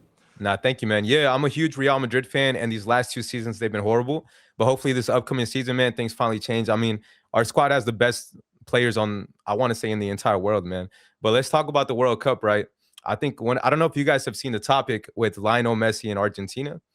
There's been like a lot of controversies going against Argentina and Lionel Messi simply because like they've been getting some favoritism with the referees. And next thing you know, people are looking at them kind of like the villain of the story. And now they're in the final against Spain, man, which is absolutely surreal. So Spain weren't even looked at as one of the favorites. I think they were like 10th favorites to win the competition. Now, next thing you know, they're on the finals and they're favorites to beat Argentina on Polymarket, man. Insane. That's insane. Yeah. Sick. I wonder who was trading Spain at the beginning of the tournament. Oh, man, whoever was trading Spain, they're up. But, you know, I'm a hater. You know, I hate Argentina, and I'm a huge Ronaldo head. So this entire tournament, bro, I dropped a bag on Argentina to make it to finals and win it because I didn't want to see them win it. Next thing you know, bro, they're in the finals, and I'm up crazy. Shout out Polymarket. But, yeah, it's kind of like a – so wait. Let me see if I'm understanding this correctly. You hate Argentina, so to hedge the emotional side of it, you bet on them. Yes, brother. I listen. I do shit like that too. We were just talking about degenerate trades with our guest before. I fucking love that because even when you lose, you win. Even when you lose, you win. Dog, I'm telling you, I'm up right now, and it feels horrible the fact that they're in the finals. Bro, I don't even care about the money that I'm up on, bro. By the way, more people should do this. Like, imagine if you were a San Antonio fan live trading the Knicks to win that game. And you came out the other side. It's like an emotional hedge, bro. It is. It's an emotional hedge. Emotional hedging, normalize that because we're really onto something here. Atlanta, New England, that fucking game. I mean, it's like, yeah, that's valid. Congrats. Dog, that's cool. What I'm saying. So if they win it, yeah, I'm gonna be like mad and upset on my like sports side, but financial wise, I'm up. So it don't even matter, bro. Are you sticking with them for this last game? I know they're looked at as look, the thing is, since I'm already like deep in it, I'll probably ride it out. I'll let it fucking ride, bro. But if I was to put a trade in for this game alone, I'm not gonna lie, this Spain team is super slept on. Their best player, which I think is like Lamine Yamal, he's the 18-year-old, 19-year-old right now that's taking the world on. Man, that guy, he still hasn't even performed this World Cup. And I think if there's a time and place for him to finally do it, it's definitely got to be the World Cup final, bro. You got Spain. You got Spain to take it? Yeah, I got Spain to take it the entire way, bro. I'm not going to lie. That's also me, like, with money on Argentina. That's part of me being a hater on Argentina and Messi. But I just think this Spain team all around, they're a lot better of a team. Way more balanced, man. When it comes to Argentina, they just play with a lot more passion and grit. Sometimes that gets you across the finish line. But I think with a super composed team like Spain, bro, that's not going to happen. Like, I think this entire tournament, they've only conceded 1 goal, which is by which is absolutely insane this entire tournament, bro. Yeah, Spain's only given up 1 goal. That's fucking insane. Yeah, and they beat the favorites, which in my opinion is like the team I was rooting for other than Portugal and Mexico, which is where my family's from. France, bro. I really wanted to see France in the finals. Kylian Mbappe, Olise, and Dembele, bro. They have an insane squad. But yeah, they got knocked out by Spain. I made a fuck ton of money on a bet. I took Spain last World Cup. Oh, for real? I mean, I took France last World Cup in I forget what game it was. Yeah, man. Last World Cup, they made it to the finals. Kylian Mbappe dropped a hat trick, and then Lionel Messi with his team, they ended up taking it through, bro. But yeah, I feel that, man. It would have been sick to see a rematch, yeah. Bro, that's what I wanted, man. Especially, I finally got invited to a World Cup final for the first time in my life. And so, bro, it's like such a crazy moment for me. But I get to see Spain versus Argentina, which were like my 2 least favorite teams to watch. So now I'm just gonna be like ultimate hate watching, bro. So these are the last 4 teams, right? It's only these 2 games, and then the Yeah. So France versus England is the 3rd place game, and then Spain Argentina is the final. What do you have in France, England? I feel like what is it called? Consolation game. I feel like consolation games are weird. Yeah. It's a constellation, like 3rd place loser bracket type of thing. I don't even know why they do it, to be honest. Yeah, what the fuck? It's like trading the All-Star game. I don't know. Are you personally staying away from these? Honestly, the only thing I am gonna go on is probably Kylian Mbappe to score. Okay. Simply because he still has something to play for. If he scores 1 goal, he's going to take the golden boot away from Messi. Right now, they're currently tied. Okay. See, yeah, I like this. So if I were to choose something, man, it's definitely got to be a Kylian Mbappe goal. I mean, regardless, this guy's like, he doesn't care if it's a 3rd place game. He's going to try scoring 5 goals. You know what I mean? So I think he's probably the one to go for that. What's it trading at? Is he 45%? 54%. Yeah, 45%. Bro, he's a demon. I mean, he also plays for Real Madrid. So that's probably why I'm so big on him, to be honest. Cool. That's all right, dope. Where are these games at? Where are they at? Yeah, so that one's the 3rd place one, I think, is gonna be in Boston, and then the 1st place game is gonna be in New York City, so MetLife Stadium. Wow, whoa, y'all gonna be there? Spain, Argentina. That shit is gonna be lit. Z, you should go, bro. Well, we might have to rip that, bro. Yeah, slide and we can link up, man. That'd be super cool. Oh, you're going? Yeah, man. I got invited, so I'm gonna be there. Oh yeah, you did say that. Sick. Fire. Congrats. Fire. Damn, your life is a dream coming true in real time, brother. It's so cool. Bro, all glory to God, man. I was just super blessed. And man, like I said, a year ago, I was just working 9 to 5. I still work a 9 to 5 today. Like, I'm on the clock right now. I'm not gonna lie. But I'm trying to grind my way out of it, bro. And I think this year. Well, talk to me after the show. Like with the kind of shit you got going on, you definitely shouldn't be working a 9 to 5. So that's got to be yeah, for sure. That's a structural managerial issue. I could maybe connect you with some people. All right, for if sure, you want bro. to reach out, I got you, bro. 100%. And I followed you on Instagram. I've been following you for a minute, bro. So I'll come find you. I'll text you. I bet. But is there you guys keep up with soccer at all? Like football? No, not really. That's kind of why you're on the show, to be honest. Oh, for real?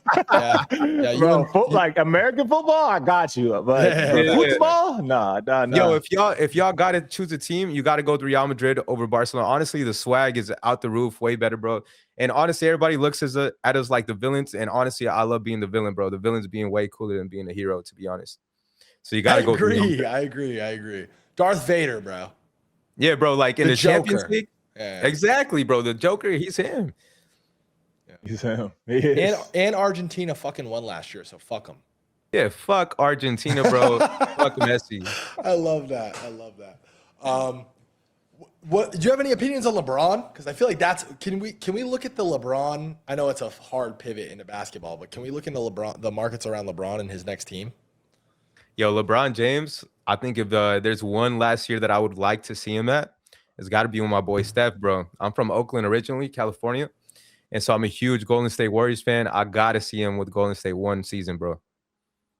I said 33% to be with Golden State, 39% with the Cleveland. Oh, people think he's going to return. Oh, man. To Cleveland. And then I think that's wishful 16% thinking, with the Sixers is kind of high, I feel like. Yeah, that is high. What's your guys' teams, man? I'm Sixers. Yeah, I'm a Celtics fan. Eagles. I'm from Boston, but Rasmer just posted a video where he has this whole like long thesis about LeBron going to the Knicks, and there's an interview with Rich Paul where he's talking about like it being Jalen Brunson's decision and they don't want to mess up a good thing, whatever. What? And he articulates in some weird, funny way that like at the beginning of the playoffs, that was the team that LeBron wanted to go to the most. So what it tells you is that's where LeBron would want to go. And ultimately, if that's where LeBron wants to play, they obviously just, won a ring. I think obviously he'd be hyper criticized, like you're ring chasing, whatever. But I don't think LeBron's never given a fuck about that. He's bouncing around team to team and chasing rings his entire career. So he definitely doesn't give a fuck about that. And it's for like what the odds are. What are the odds to go to the Knicks right now? 5%. That's what I'm saying. Like it's obviously a fucking pipe dream, but like I feel like only two. Rasmer said it the best. He said, when only two people need to fucking agree on something to hit a 20x, you take that all day. You know what I mean? That's it's pretty right. Like it's pretty. I don't know. I like taking those odds personally, bro. Do we take the Throw Knicks? a little Take bit on it. You might as well All right, put bet. $100 on it. Put $100 on it. All right, But I want Guap's actual opinion as well because I don't know shit. Yo, I mean, if it's not with the Golden State Warriors, I would love to see him everybody's gonna hate on me because I feel like Wemby's the new figure, like they're trying to throw out there as the new LeBron or whatever. I'd like to see him in a super team, bro. Give him another ring. Why not? You know, I think the Spurs were clear favorites in the finals, but something about the Knicks, bro, they just turned up. Like Jalen Brunson went absolutely crazy. You got to respect the man, bro. I mean, they said he wasn't even good enough for a playoff team, that he wasn't even a starter in any team. Then next thing you know, this guy carries them to a ring, man. And so I think that's like some story. I like San Antonio. I like trading all the favorites to win next year because where else would his priority be? Like in the GOAT conversation, MJ and LeBron, what is always the shortcoming on the LeBron side? What is always going to be like the big highlight of Michael Jordan's career? It's how many rings he's won. And I just like, what the fuck else is LeBron still in the league for? You know what I'm saying? Yeah, I feel like if LeBron leaves, though, don't you think like the viewership would go down a bit? I feel like it'd take a huge hit, bro. Yeah, for sure. I mean, he could be, but that's not his problem. He doesn't fucking own the NBA. You know what I mean? He's getting paid year to year, but like LeBron's richer than fucking God. So it's like, you know, I don't know. That is true. Yeah, man. Who's your GOAT? NBA GOAT? Larry Bird, 33. Okay. Iverson. Yeah, AI before AI was AI. Wow. AI before AI was Back AI, in the day when bro. AI was just a fucking fly motherfucker with a sleeve on, just crossing man. motherfuckers up. So fly, he's bro. pure. He's pure as fuck. AI is a pure hooper. Growing up bro. when I was a little kid, he was my favorite. AI is definitely in my top 5 dead or alive. I like Kobe too. I'm Kobe. Yeah, and AI. Kobe. That's me. Of course. Kobe's my GOAT, bro. He was born. Me and him were born on the same day, other than year, but same day, August 23rd, man. That's That's legend. It's legendary. Don't fucking be careful. Be careful.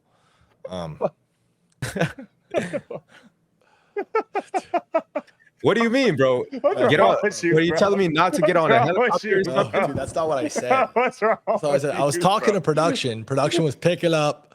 That's Production not was what you were doing, bro. Brother, You're a fucking production- liar. You're brother, a fucking liar. brother, production You're was lying. on- Stay away from airplanes, You're bro. lying, bro. Bro, production was unplugging shit, and they've been fucking up all show. So I told them be careful. I told them be careful because I don't know, man. I don't know. Guap, thank you so much for coming on. I appreciate you guys, It's man. spitting some truth. I meant it. Hit me up on IG. Hit me. I'll find you on IG. I have it here noted, and I'll try to see what we can do just to help you keep the ball rolling. You're in a fucking super important spot in your life, brother. Yeah. Don't let up on the gas. Full steam ahead and fucking quit that 9 to 5 as quickly as possible. Invest in yourself and fucking double down, triple down, quadruple down. It's amazing, brother. You have great energy and you have a fucking amazing future ahead of you. Congratulations, bro. Let's get it, man. Thank you, guys. You guys are both the GOATs. I'll catch y'all. God bless you, bro. Later, Peace. bro. Appreciate you. Damn, man. I was so close to getting out of that Kobe helicopter thing and you fucked me. You fucked me. The fuck? I couldn't let you out of that. Dude, what the No way. That was crazy. What are you talking about? I know it was. It was nuts. It was nuts. That's It was so stupid. Oh, he's cool though. I like him. Guap's awesome. Guap's awesome. You Guap's definitely got to awesome. set him up, bro. If he's blowing up right now, No, make for you sure, bro. capitalize. What? 9 to 5? You know, you can't be Yeah, getting he's bugging, bro. you can't be Bugging. getting invited to the fucking World Cup. Obviously, you got some kind of sauce, bro. You're on this show. You got You got motion. 500K on TikTok. I mean, shit, we'll hire him. Let's put him on your TikTok. You know what I mean? Let's Yeah, put him right, full it'll time. be my Let's put him TikTok. full. I'm sure we could pay more than his 9 to 5. You know what I'm saying? So Facts. No facts. you definitely got an opportunity elsewhere, Guap. Thank you so much for coming on. W Guap's in the chat. Guap. This would normally be when I would dip and let you do market talk, but you want to keep going through these topics. There's some good ones. What we got last? We got Anthropic. We got Dopamine's killing you. There's a clip that I wanted to watch with the chat. Let's do that. Well, yeah, let's And just it's a fun one. It's a Let's fun just keep one. ripping it. I'm down. Let's just keep ripping it. The 60s cannot. This is interesting. Guy's got like a little chart above him, and I just want you guys to all to listen to what he's saying. A big reason why job. guys in their 40s, 50s, and 60s cannot figure out why they aren't seeing progress with their physique, with their body fat percentage. You are just simply stuck in the dopamine cycle of chasing new fads, new diets, new ways of getting in better shape. Oh, look over there, there's a new peptide. Oh no, there's a new peptide over there. Oh, now it's TRT and hormones and growth hormone. And oh, there's that diet. There's this new carnivore thing. And it's all dopamine, dopamine, dopamine. But this is not just with your fitness. This is in every single part of your life currently. Dopamine is ruling the world. It's why we don't appreciate things the way we used to. It's why I think time is really speeding up for a lot of us.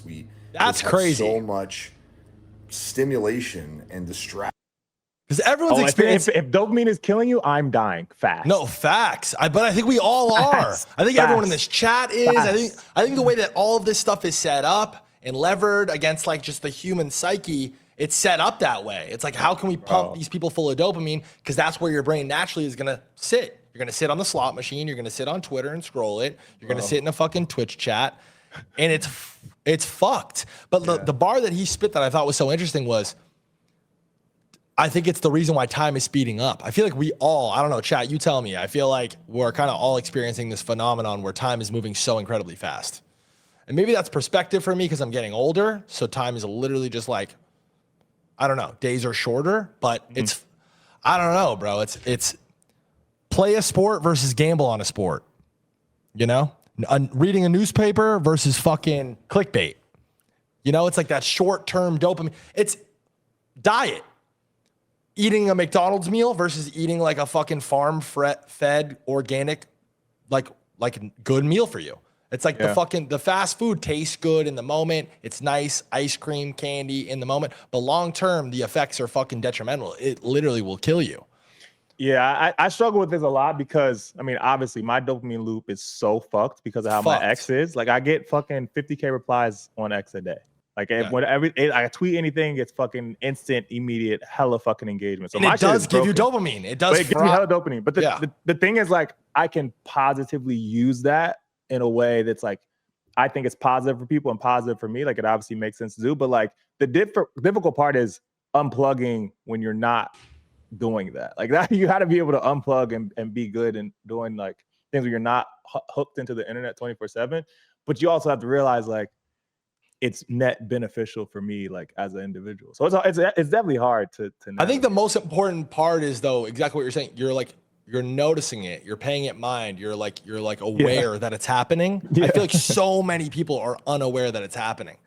It's like to catch yourself and remind yourself, like, okay, like, this is my brain and chemicals are firing, and like, let me bring myself back to baseline.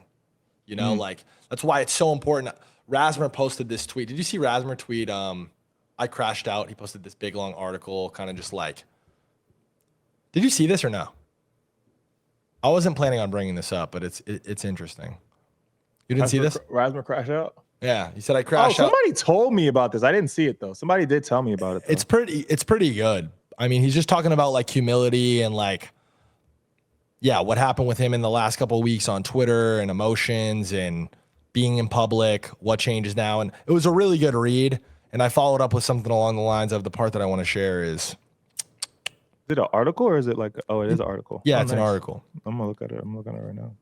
It's a good read. It's long, so I'll spare everybody in chat. But I said it's very important to lift yourself up and remain delusional and confident during lows, but also equally as important, maybe even more so, to stay grounded and remain humble when you're high. And like staying in that like middle, like baseline, like just being normal. I don't know. Catching yourself. Don't get too low, don't get too high. Yeah, that's what I'm saying. Exactly. Not too fast. Like long-term dopamine, like fucking working out, building a family, building a fucking product, a career. Like this is the way that we're supposed to interact with these things. I don't know. But like people are literally, the point is, it's crazy. I feel like not enough people talk about it. People have cracked the code on this dopamine shit. And now everyone's just pumping themselves up with dopamine.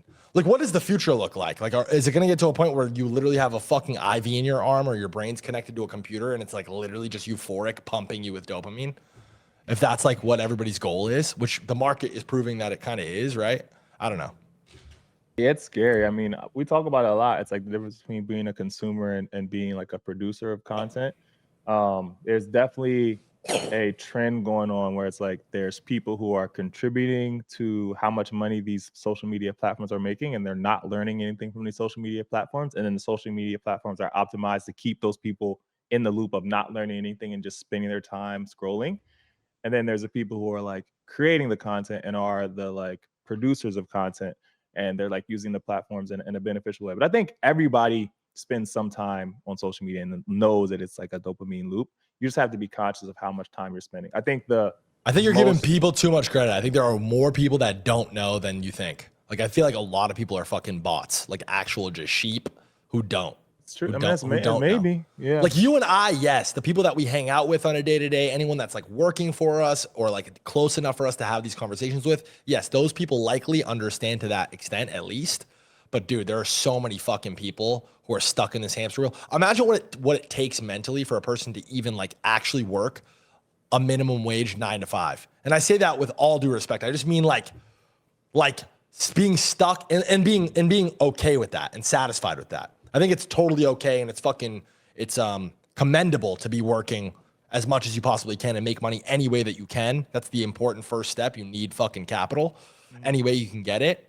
But like someone who's just content in that life, who just spends their entire life working at a fucking gas station 9 to 5 minimum wage, like that person is like, you know? I don't think that's necessarily bad though. Like I don't think it's bad. I don't think it's bad. I don't think that's necessarily bad. I think what the fuck was I gonna say? I think the key piece that you kind of have to pay attention to is like what these tech CEOs say when you ask them like what the recommended screen time is for their kids, and they'll say like max. But that's kind of what I'm maybe getting like at. 30 minutes. And people in the chat are saying that life's not a bad life to live though. Like there's nothing wrong with that life. I agree, but like I feel like it's healthy to have some sort of layer and aspiration. Like what's next? Like as people, it's like what's next? How do we build on top of this? How do we learn more? Like you should want more for yourself, basically is what I'm saying, than being stuck in this fucking infinite like dopamine loop. Like just being satisfied with working, paying your bills, and then doom scrolling on TikTok for the rest of your life. And then you lift your head from your phone and you're fucking 40 years old and you spent your whole entire time.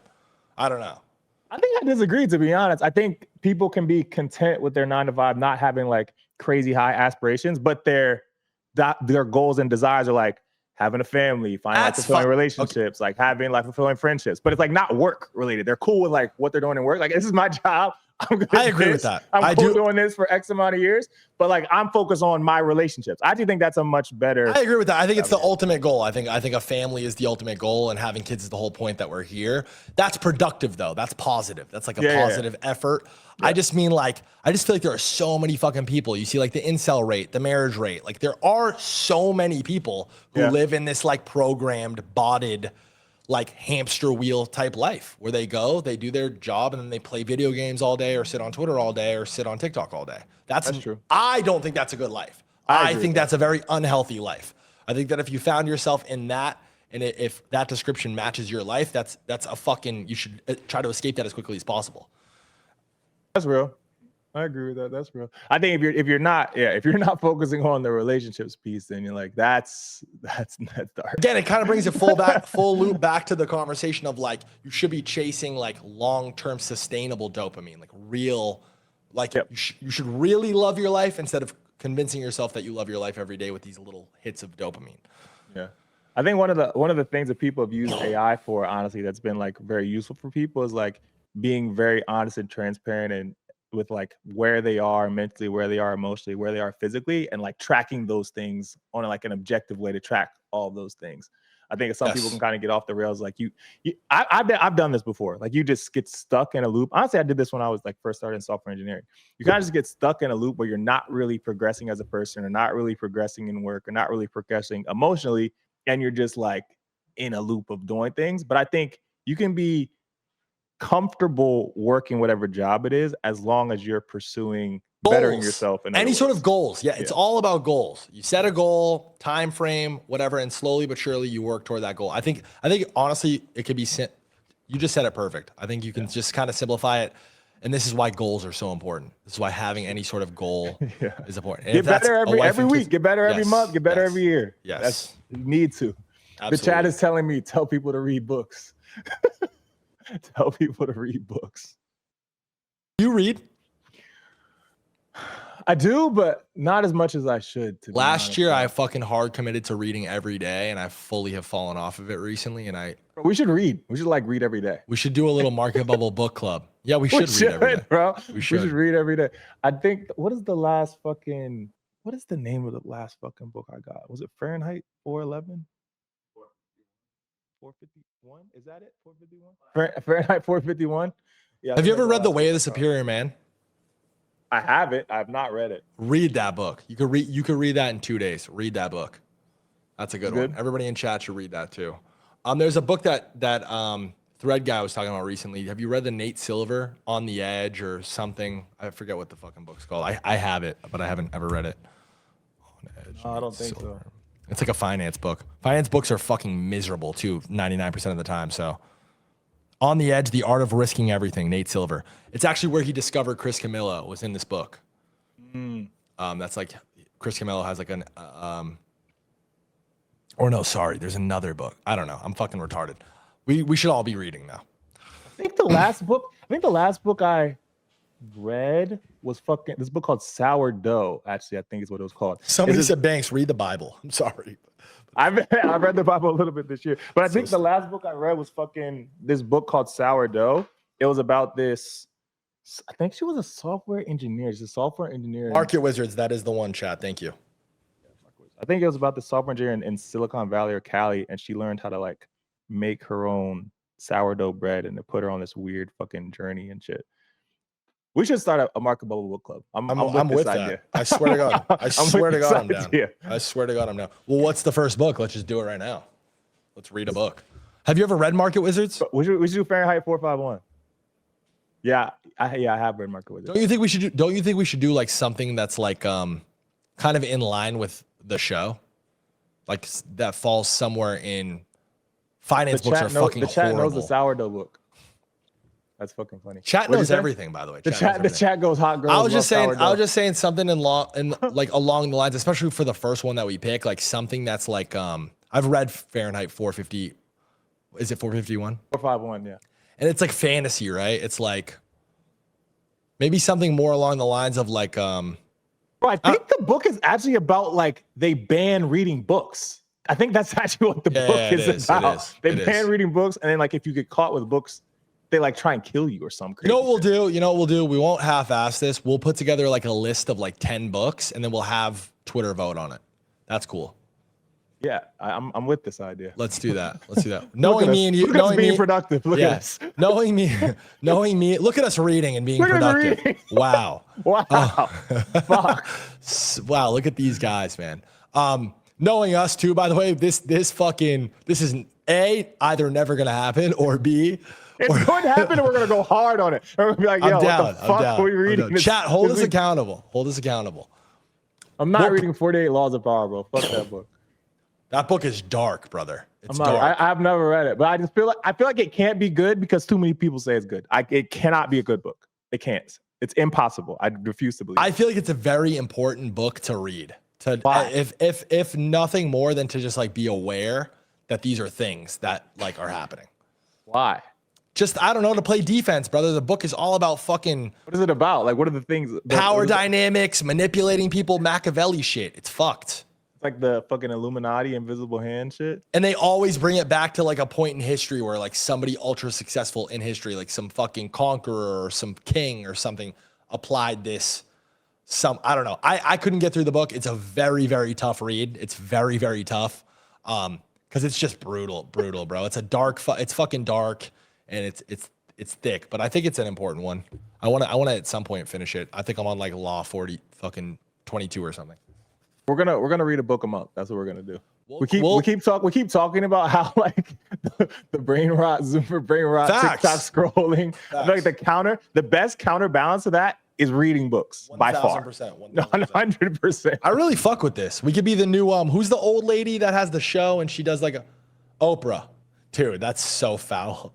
Dude, what the fuck is wrong with you? Kobe, Who's the Oprah. old lady Listen, with the show? Kobe, Oprah. I'm sorry, Kobe. I'm sorry. I'm fucking fried. I'm exhausted, guys. But we're gonna do a book club. You're so fried. It's so stupid. So stupid.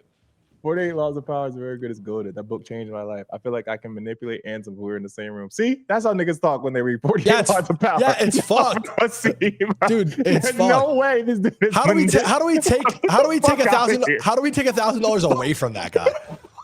out of here, bro. I can manipulate Ansem. But see, by the way, What by the way, talking that's about? why you need to read it. That's why you need to read it. It's because Maybe I do. Maybe I add some fucking tricks to my sleeve. I don't fucking know. it said Ansem's Oprah and Banks is Martha Stewart. That's crazy. We need to send him $1,000. Whoever That's said good. that, Yeah, okay, there send you go. him $1,000. Good, Whoever good said job. that, Whoever said the fuck was Martha that? Stewart, Whoever Banks is Martha Stewart joke was. That's good. I Oh like my that. god, I think it was one of fucking- your guys too. And Kick. That's Banks is fucking Martha Stewart. hilarious, bro. That's funny. How much have we dropped, chat? 1, 2, 3, 4, 5. Fucking hilarious. 5 or 6 bands. 6 or 7 bands. Yeah, you want to talk about some of the big dogs in the markets? Robinhood obviously has been a fucking huge topic of conversation on CT. It's pretty much the only thing I've seen on CT. Thanks to you, has been Ansem and fucking Robinhood. It's been Ansem. Our shit's been completely cooked. It's honestly made producing this show infinitely harder, by the way. I know. We've been joking about it the last couple of weeks. But it just speaks to how fucking crazy you guys are and active you guys are. But we talked last week about I think the question I asked you was, do people actually care about Robinhood or do they just care about Vlad tweeting? Yeah, I don't know. You see Cash Cat right now, it's fucking bleeding, and it's because it's directly connected with support from Vlad and like kind of hindering on this like Robinhood listing. You want to just talk about I agree with your point. Like a lot of people were like, is it Vlad tweeting or is it Robinhood? I said earlier, I probably have the fucking tweet. I don't know if I have the tweet. You want to watch the clip? I have the clip. The clip? Yeah, let's just watch it. Which clip? Oh, I meant About Robinhood, or do you think they care about Vlad posting about crypto? Let's see what I and said. I memes don't and even stuff? remember. For traders, I don't think they necessarily care about Robinhood. They care about an opportunity where there's not as much capital there that they can be early to. And I think that's like why the new chain thesis has always worked in crypto, like the bridging to other L1s, bridging to L2s. That's why it works, is because like you're early to being first there and there's capital that comes after you to bid these things. I think that's the main reason why. Obviously, Vlad being directly bullish on the chain is super important and big, but he's not going to be like, that was on target. Dan, that was a good answer, bro. Yeah, it was a good answer. And I mean, it's right now CT native capital moving around. And that's like the main thing driving these coins. I mean, if something goes from 0 to fucking whatever it did, 250, 200 mil in a week, it's obviously going to cool off and cool down. I think people expecting like a Robinhood listing immediately after that happening are kind of like dreaming. I do think it will happen down the line, but like you're going to have to see things sustain volume and stay around. And so just depending on Vlad tweeting about whatever meme it is not a good thesis. If it is a good meme, and I do think it actually will continue to do well and will be the leader on Hood, like the L2, but you don't need to rely on somebody tweeting like just about it nonstop. Like he's a CEO of a big ass company, bro. He's not gonna hard show something like that. Yeah, of course. But yeah, I think Robinhood is an interesting spot for sure. I think the RWA thesis and like the tokenized stocks thesis makes a ton of sense. They obviously dominate retail stock trading, dominate options trading on stocks. And only thing that they kind of don't have access to right now is like the perpetuals market, which is why they're partnering with Lighter. And then like the 24/7 trading, which is why they're doing the tokenized stocks thing. And on chain, like the L2 could be a new source of revenue for them. And I think they saw how well Dogecoin did in 2020 and 2021 for them. They made a fuck ton during that trading volume. And like all of that trading, retail volume on chain obviously originates on chain first before it goes to a centralized exchange. So they're like, we want to own the entire stack, not just a centralized exchange, but also have our own chain where people can trade whatever things on. And it'll also add value to our other business lines. I mean, I think that's the general thesis for it. I do think Robinhood is a good spot. It's net positive, I would say, for crypto. But I don't think they're doing anything that like other L2s haven't done necessarily. I wouldn't say they're like breaking any innovation in that way yet. I think it's just like Vlad being directly bullish on all the things happening on chain is a really good thing to see for traders. Yeah, it's just distribution and users. It's how much volume they have, right? Mm-hmm. Yeah, for sure. Yeah. Do buybacks work? I saw you tweet something, and it was this, and it's long. It's long, but I want to get into this because I don't see a lot of people talking about this, and yeah, you say here that they don't. Yeah, buybacks don't work in the way that people think they do. I think people think just if a company's making X amount of revenue and they direct X portion of those revenues to buying back the token or buying back the stock, then it'll definitely go up and will 100% go up. That's not necessarily true. I think more so what I was saying with this tweet is like what the buybacks for Hyperliquid signify to their user base is more so like a social alignment and trust thing more than it is the actual dollar value of how many tokens that they're buying back on the market.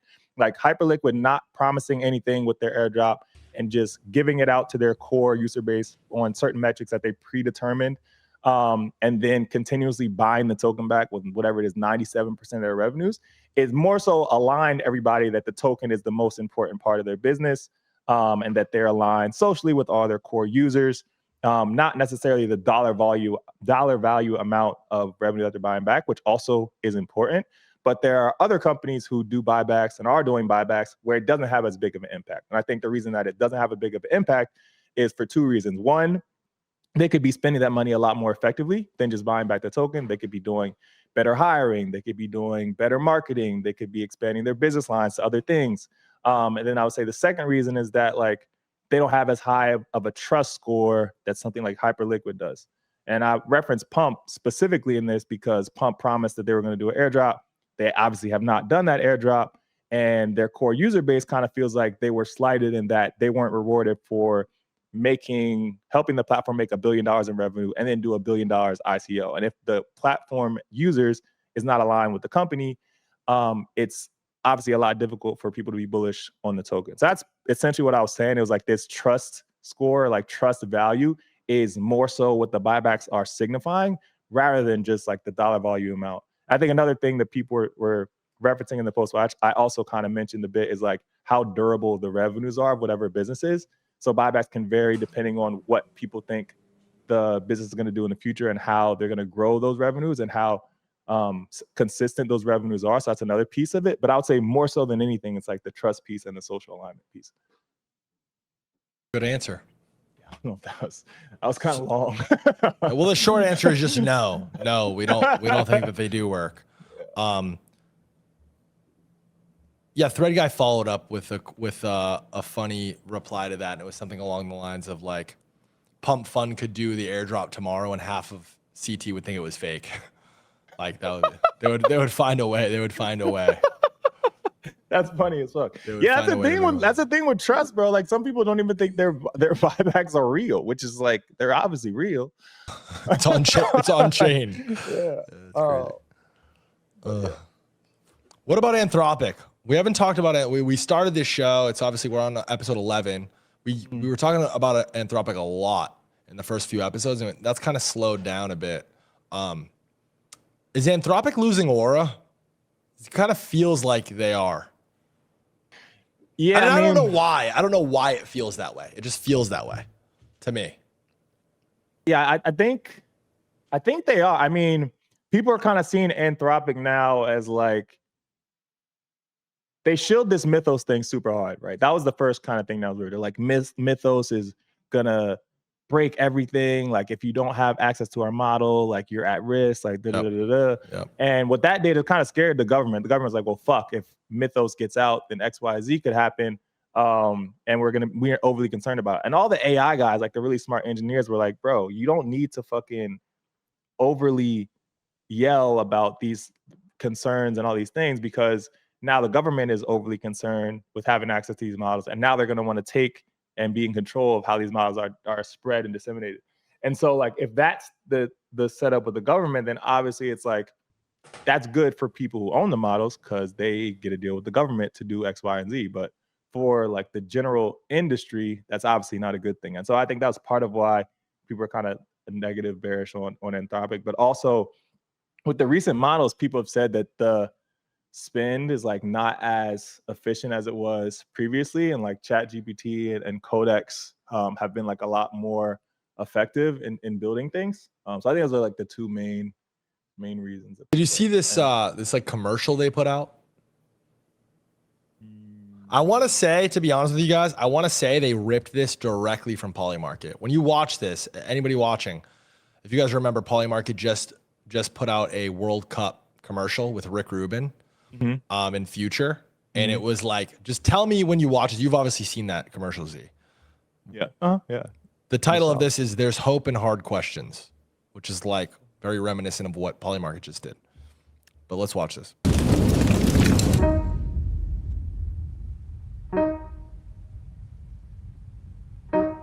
Can AI be trusted? Who's going to hit the brakes if we need to? How do we really ensure that what we're aiming to achieve really does benefit the majority of people? If it ends up taking like almost all the jobs, then what does it mean to work? No way. This is an ad they Wait put a out. minute. Why do we have to have this stuff? No way. If a machine can pretend to care better than I can actually care, how do we draw the line there? If we all had a voice in it, then I feel like it would be better. Could AI help people stop feeling misunderstood? Could AI help me build more connections in the community? Can AI help me be a better teacher, a better mom? Maybe it'll cure some great things, you know? Things that we're not even at the cusp of understanding yet. Will it create a group of people that ask more questions? This is ass, bro. What This if is we started ass. to be more human again? We don't want to lose the most beautiful parts of life.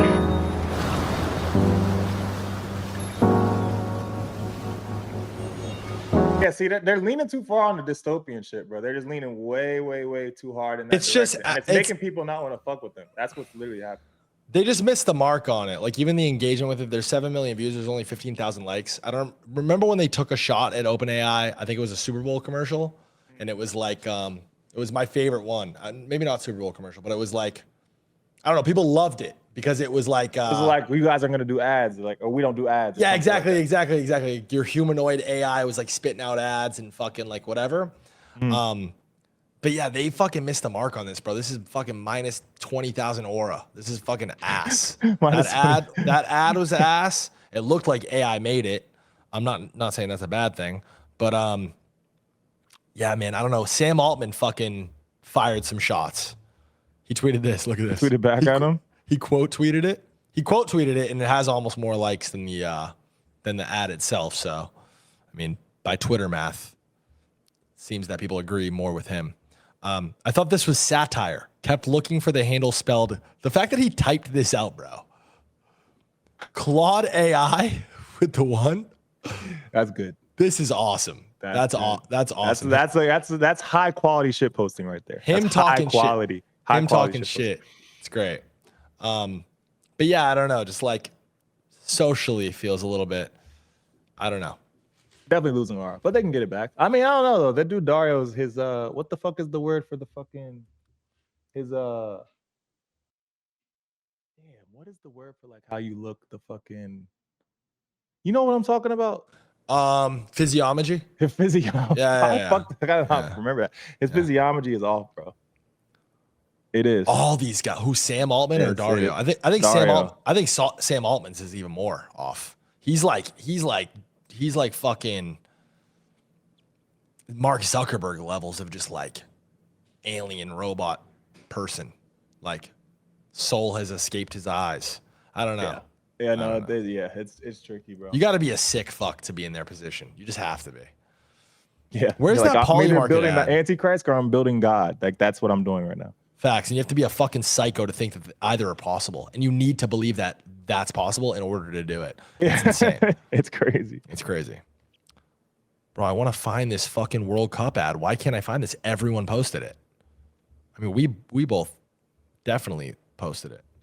I just want to watch it because it actually is a fucking straight ripoff of the Polymarket ad. So whoever their like creative team too is, I'll let you guys be the ones to decide. I just want to watch it again. Posts. Where the fuck is this? I just want to watch this Polymarket ad real quick. Here it is. Yeah, so this was June 23rd, almost a full month ago. Polymarket did this. You guys remember this? You obviously remember this, Z? Yep. Yeah, that was good. That was a good one. the same fucking ad. If you It's could way ask worse. one question, like the hard question, what would you ask? It is. Can the Yeah, US they win ripped it it all? like that. They ripped it like that. Chat, tell me they did not steal this from Polymarket. They ripped it hard, bro. ¿Pueden las tradiciones sobrevivir? Deutschland gewinnt. Would the world be better off? Polymarket off. 100%. Polymarket, go get your bread, bro. Sue them niggas. Do it, please. Sue them. And throw us a little bit of chicken on the side for helping shine light to it. That's fucking crazy. It's the exact same ad, yeah. Same ad company, question mark. No, chillin'. They did Polymarket produced this all in-house. I know all the creative guys behind this, and no, it's not the same ad company. And that would be even worse if the same ad company was responsible for doing this. Yeah, just ran it back 1-to-1, like no change. Yeah, we just did a fucking bang. We just hit a banger for Polymarket. It was a month ago. No one's gonna notice. It's like crazy. All right, cool.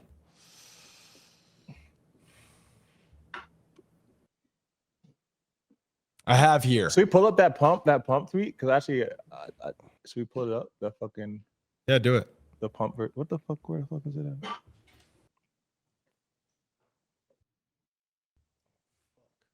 What else? What else we got on the docket?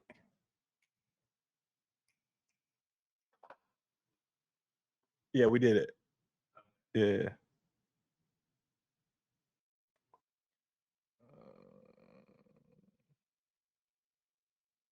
Yeah, I talked about this a little bit, but I think the differentiator here is pretty crazy. Like Hyperliquid is making 800 mil a year right now.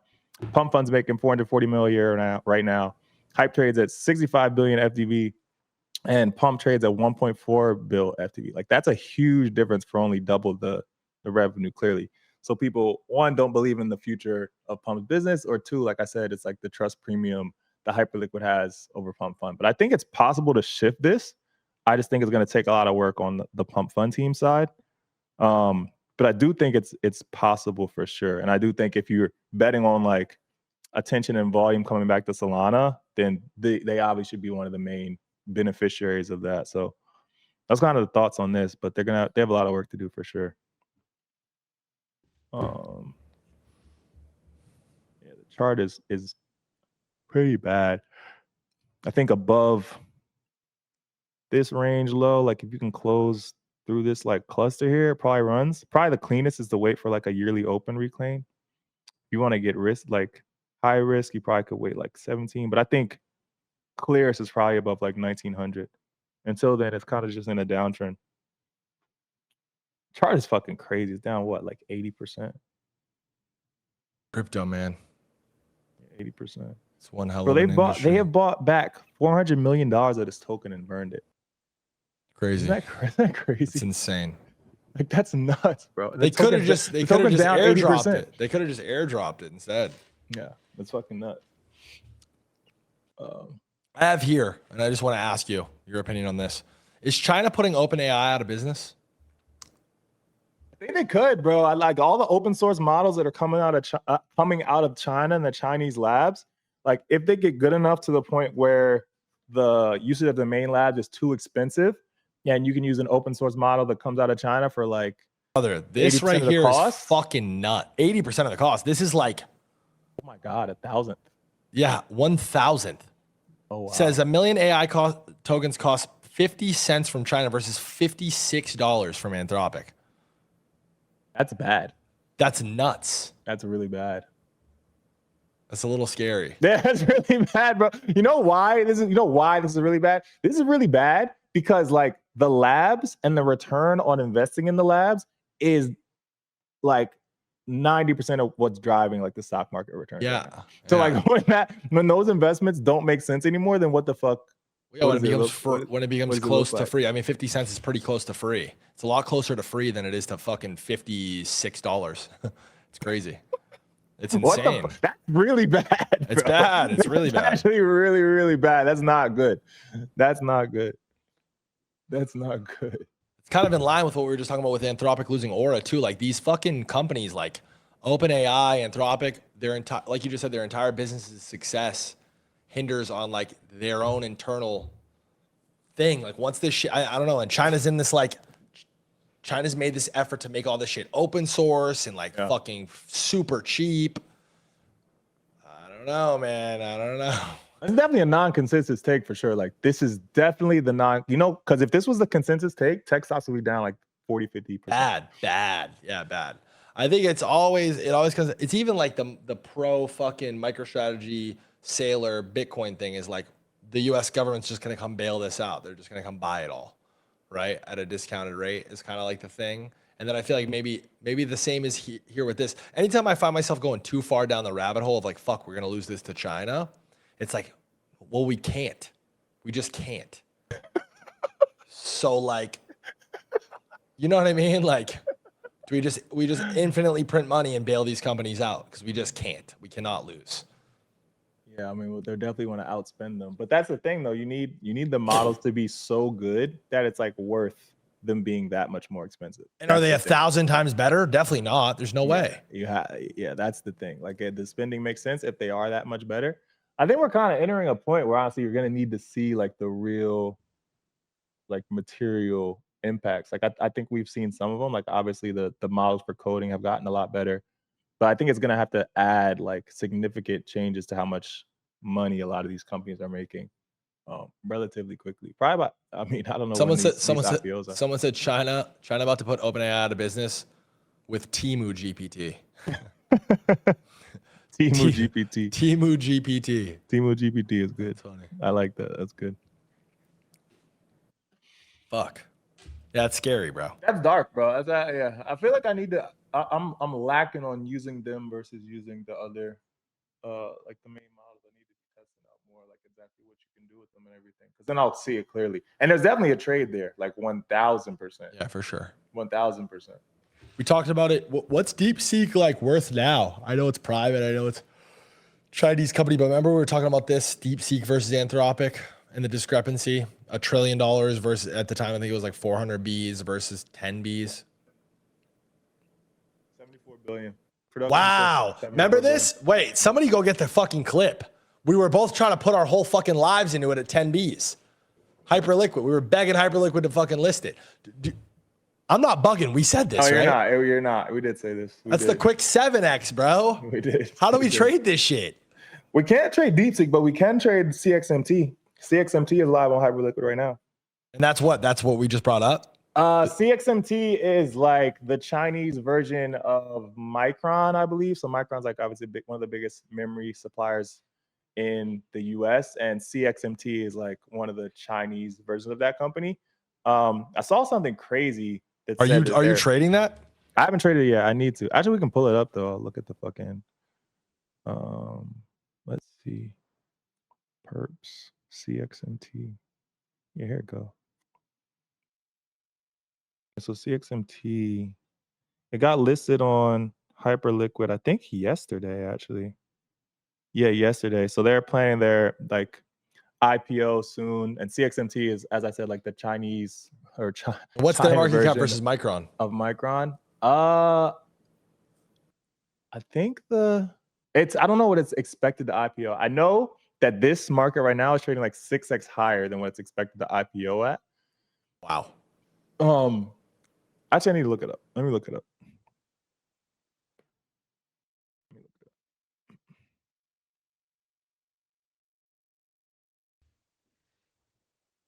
But it's crazy because Hyperliquid, again, is like the only place you can speculate on that market before it IPOs. They did the same thing with Cerebras. They did the same thing with SpaceX. And now we're doing this again with CXMT. And it's been a trend that Hyperliquid is kind of dominating the price discovery for all these assets. And it's the only place where you can trade them before they IPO, which is pretty cool. Yeah, it says this state is fucking 200 times oversubscribed, bro. Damn. What is the market cap it's trying to come out at, though?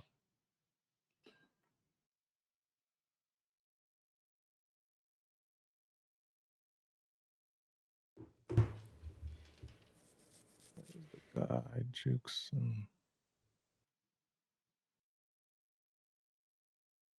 Oh, here it go. I found it. Yeah, so this dude, this guy Zephyr, he's one of the analysts for Citrini. If you guys don't know Citrini, one of the best like stock newsletters. They write a ton on AI. and this guy works for them as an analyst. He's saying the CXMT IPO, they're IPOing at 80 billion market cap, and the revenue is going to be 50 billion to 60 billion range this year, which is That's insane. obviously fucking crazy and obviously wrong. So on Hyperliquid Trade XYZ, that is like they enable the trading of the pre-IPO perps, and on Trade XYZ, it's trading obviously a lot higher than that. I think the 80 billion market cap was like 1.5 or something dollars share price. Let me see the fucking.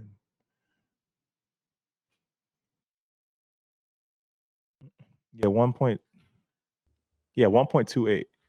So the market, so it's expected to IPO at fucking 1.28 per share at like 80 billion. And on Hyperliquid, it's trading at 6.92. So obviously way higher than what they're trading at, but that's because people are like, bro, they're making this much fucking money. Obviously that price doesn't make sense. And I think this has been good for just markets in general, for like finding where these assets should actually be priced at. A lot of the last IPOs that traded on Hyperliquid before they IPO'd, they actually kind of settled a lot closer to where they were trading at on Hyperliquid than what the like analysts predicted they were going to come out at, because the IPO price kind of changes as you get closer to the date, depending on a lot of different things. And so it's actually been a good tool for a lot of people. Only place you can trade these kind of markets is pretty cool. So, yeah, CXMT. I mean, I think the race to deliver retailer product where they can fucking have exposure to these massive companies pre-IPO is super important, and a huge winner too. Yeah, it's like, I mean, if the average guy can't invest into something until it's worth $1 trillion, it's like I think the whole fucking system's broken. Yeah, it's yet again been gamed for the ultra uber wealthy to just win. That's why crypto is so sick. That conversation we had with Jesse was awesome. He's dope. But that about wraps it up for the main show. I know we kind of bled after the whatever. I just want to take us out on this. I have this clip. I don't know when this is from. I don't know when they had this conversation. It might be a fucking AI video for all I know. But there's have you seen this video? Mark Zuckerberg tells Sam Altman, the two lizard people, whatever. I know I was just shitting on them. The two lizard people. I know I was just shitting on them, but I want to watch this with you guys and just take us out on like a positive note. I know you're gonna stick around and talk about market stuff for a little bit, but ever gave you.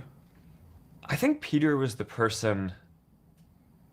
Peter Thiel, by the way, who told me this really pithy quote that in a world that's changing so quickly, the biggest risk you can take is not taking any risk.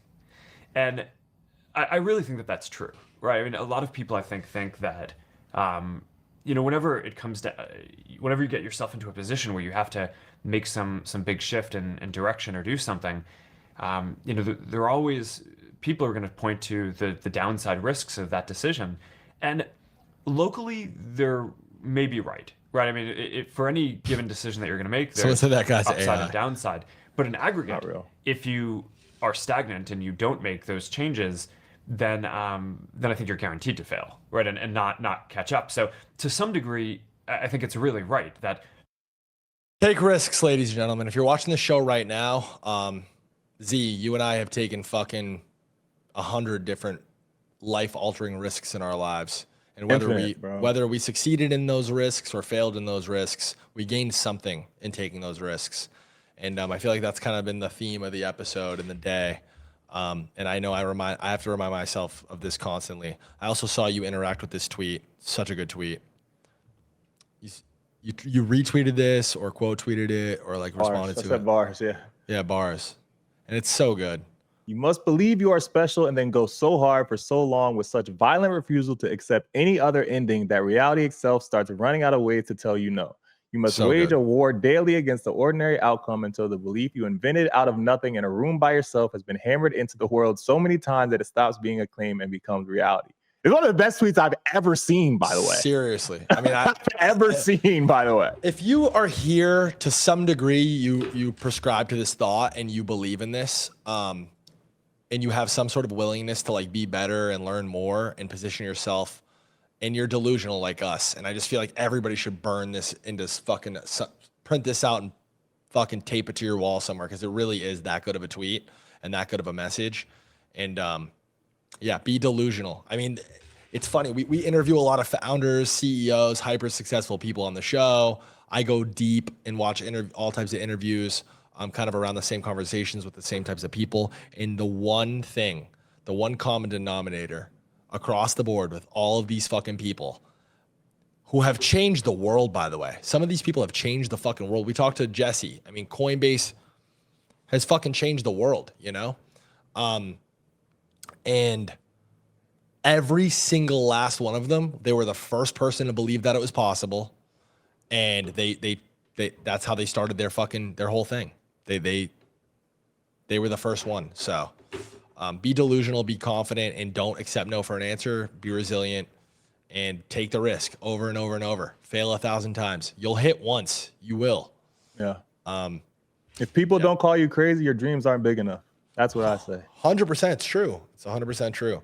General consensus. You trade away from these things a lot. I mean, you said it earlier in the show a couple different times, but there's in trading, there's like two ways that you make a lot of money. The first way is by seeing around corners and finding a fundamental thesis that the market doesn't see yet and the general consensus is against, and betting on that early and betting on it with size. That's much more difficult for the average person to do. But if you can do that, that's how you make like super normal returns, because once the market shifts from something being non-consensus to consensus, that's when you'll get everybody else who was not allocated to allocate towards that idea. And you're obviously going to make a fuck ton of money because you were the first one to have, or one of the first people to have that idea. What's the second one? The second one, I would say, is like learning how to ride momentum and trade the consensus ideas before they top. Like, so when an idea in trading becomes consensus, right? You're not going to catch the bottom, but when it becomes consensus, it usually stays consensus for a certain amount of time. And what a lot of traders do, who are like really strong technical traders, they're able to identify when these trends are beginning and then get out before those trends are ending. So like consensus can say consensus for a really long time, but if you enter at the time when it's like just becoming consensus and just try and like, don't try and buy the bottom, don't try and sell the top, try to catch the meat in the middle. I think that's like two ways that people make a lot in trading. And you can apply these principles to your like everyday life, by the way. And I think it's kind of like, you want to stay somewhere in the middle, but avoiding like the way I think about it is, and I've said this before on the show, but it's as simple as this. The average person is fucking broke, unhappy, and fucking retarded. You know what I mean? Like, seriously, like I feel like the average person today, 2026, the average American is broke, retarded, and miserable. So just go the other way. You can't say that. I think it's true, bro. I think it's true. Brother, I think it's fucking true. It's sad, but it's true. It's sad, but it's sad, but it's true, man. Like that's why Twitter's so angry. That's why everyone's so worried about you. I think that's true.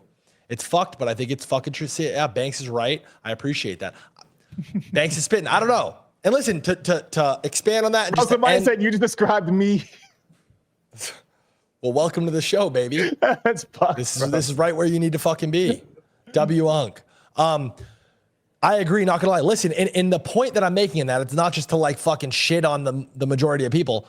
If the average person is broke, miserable, and retarded, then just do the opposite of what the average person is doing. And you'll likely wind up rich, happy, and at least looking smart. Normalize LARPing. Simple though. Normalize LARPing. I know I'm oversimplifying but it's not that simple, bro. But sometimes it is. Listen, I know it's an anecdote, but like in my own personal life, I was playing video games in this pursuit to do this like YouTube content video game thing professionally, and literally, when I tell you, literally, my parents, my best friends, everyone I told this to made me feel like shit about it. Shit on me for it. The internet shit on me for it. And absolutely nobody believed it could be a thing. And I went the opposite way of literally everyone. And it made all of this happen for my life. It was literally the best decision I could have possibly made. That's true though, but you're also like 1 in a 10 million outcome. No, but I was the one out of the 10 million people who believed it was possible. That's my point. That's true. But like, that's my point. How many FaZe banks could there be though? Like, how many of you could there be? Brother, I'm not that special, to be honest. I'm really fucking not. Like, I think, to be honest with you, I think anybody, I actually think about this all the time. I think about like my friends who I used to play Call of Duty with. I think about like how many people, like the early comments that I would get where I would start to amass fans. And like, listen, this is in fucking 2009, right? So like the bar is very, very low. But I would see, for some reason, people liked my voice and like voice commentaries, and people thought I was funny. I was like I knew 25 kids who I played Call of Duty with that were way funnier than me.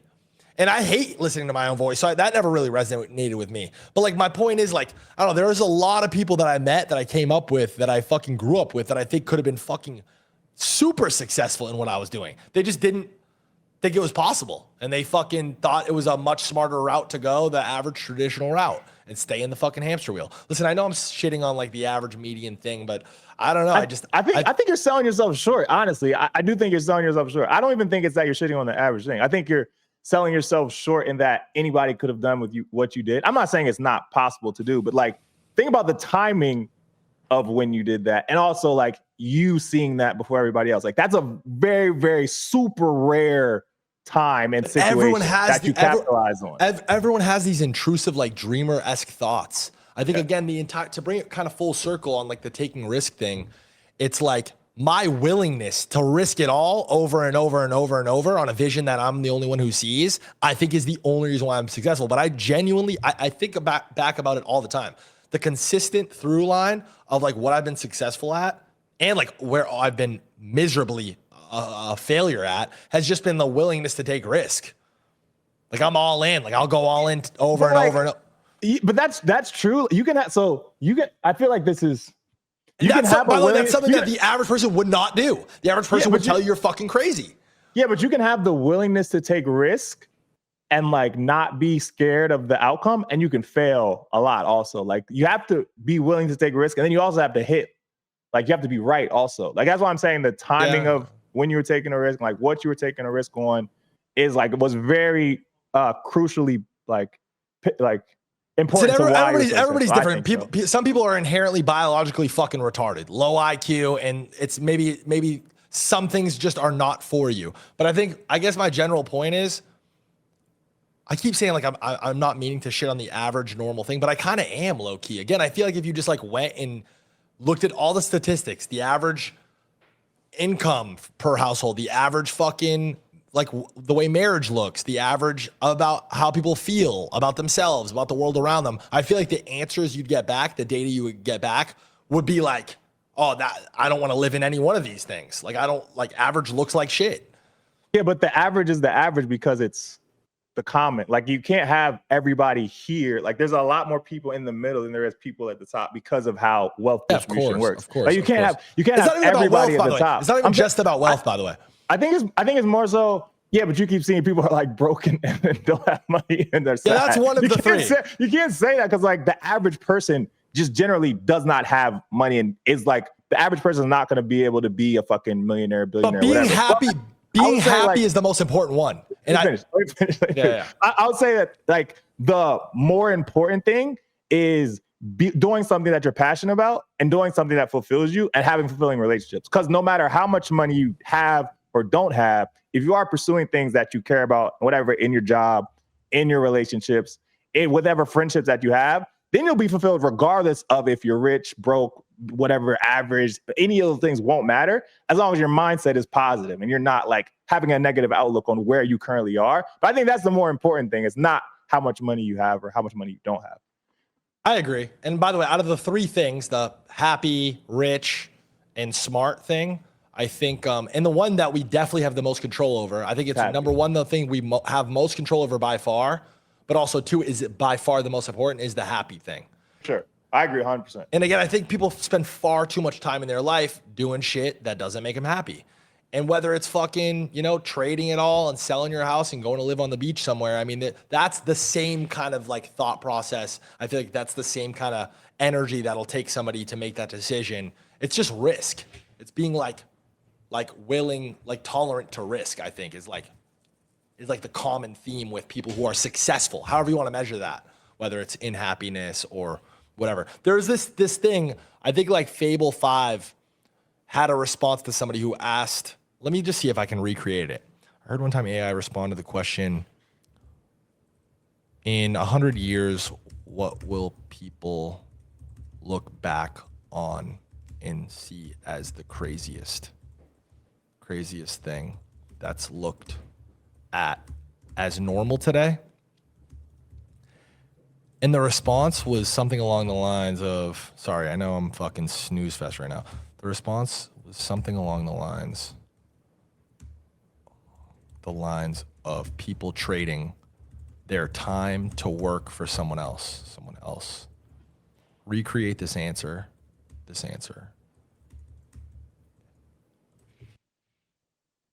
me just see what it says. Let's see what Venice AI has to say.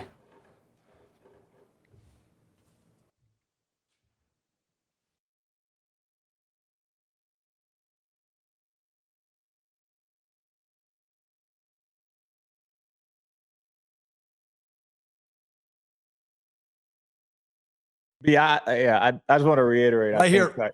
Go. The question was, in 100 years, what will people look back on and see as the craziest thing that's considered normal today? And the answer is that people sold their lives 1 hour at a time and called it making a living. For most of human history, we'll say a person woke up, gave the best hours of their lives, sharpest years to someone else's dream. Not out of passion, out of permission. They needed permission to eat, to have a roof, to see a doctor. The deal was surrender your time, your energy, your one non-renewable resource, and in exchange, you'll receive just enough to keep you coming back tomorrow.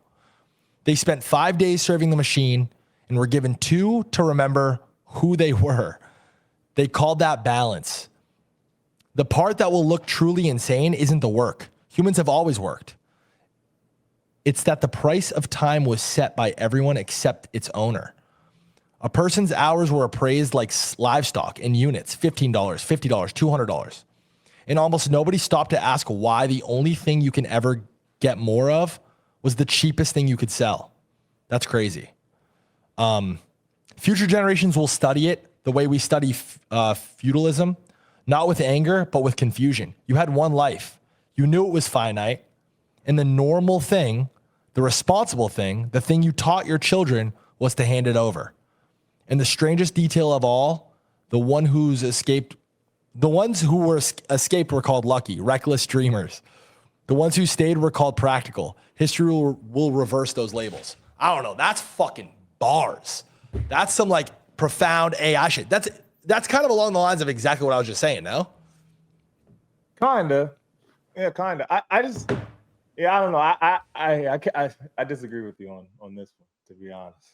I do disagree with you. Only reason I say that is because like what the average person contributes to society is really important for the rest of society to function. You can't have people who are if everybody's an entrepreneur, then society can't run because the entrepreneurs need people who are working 9 to 5s.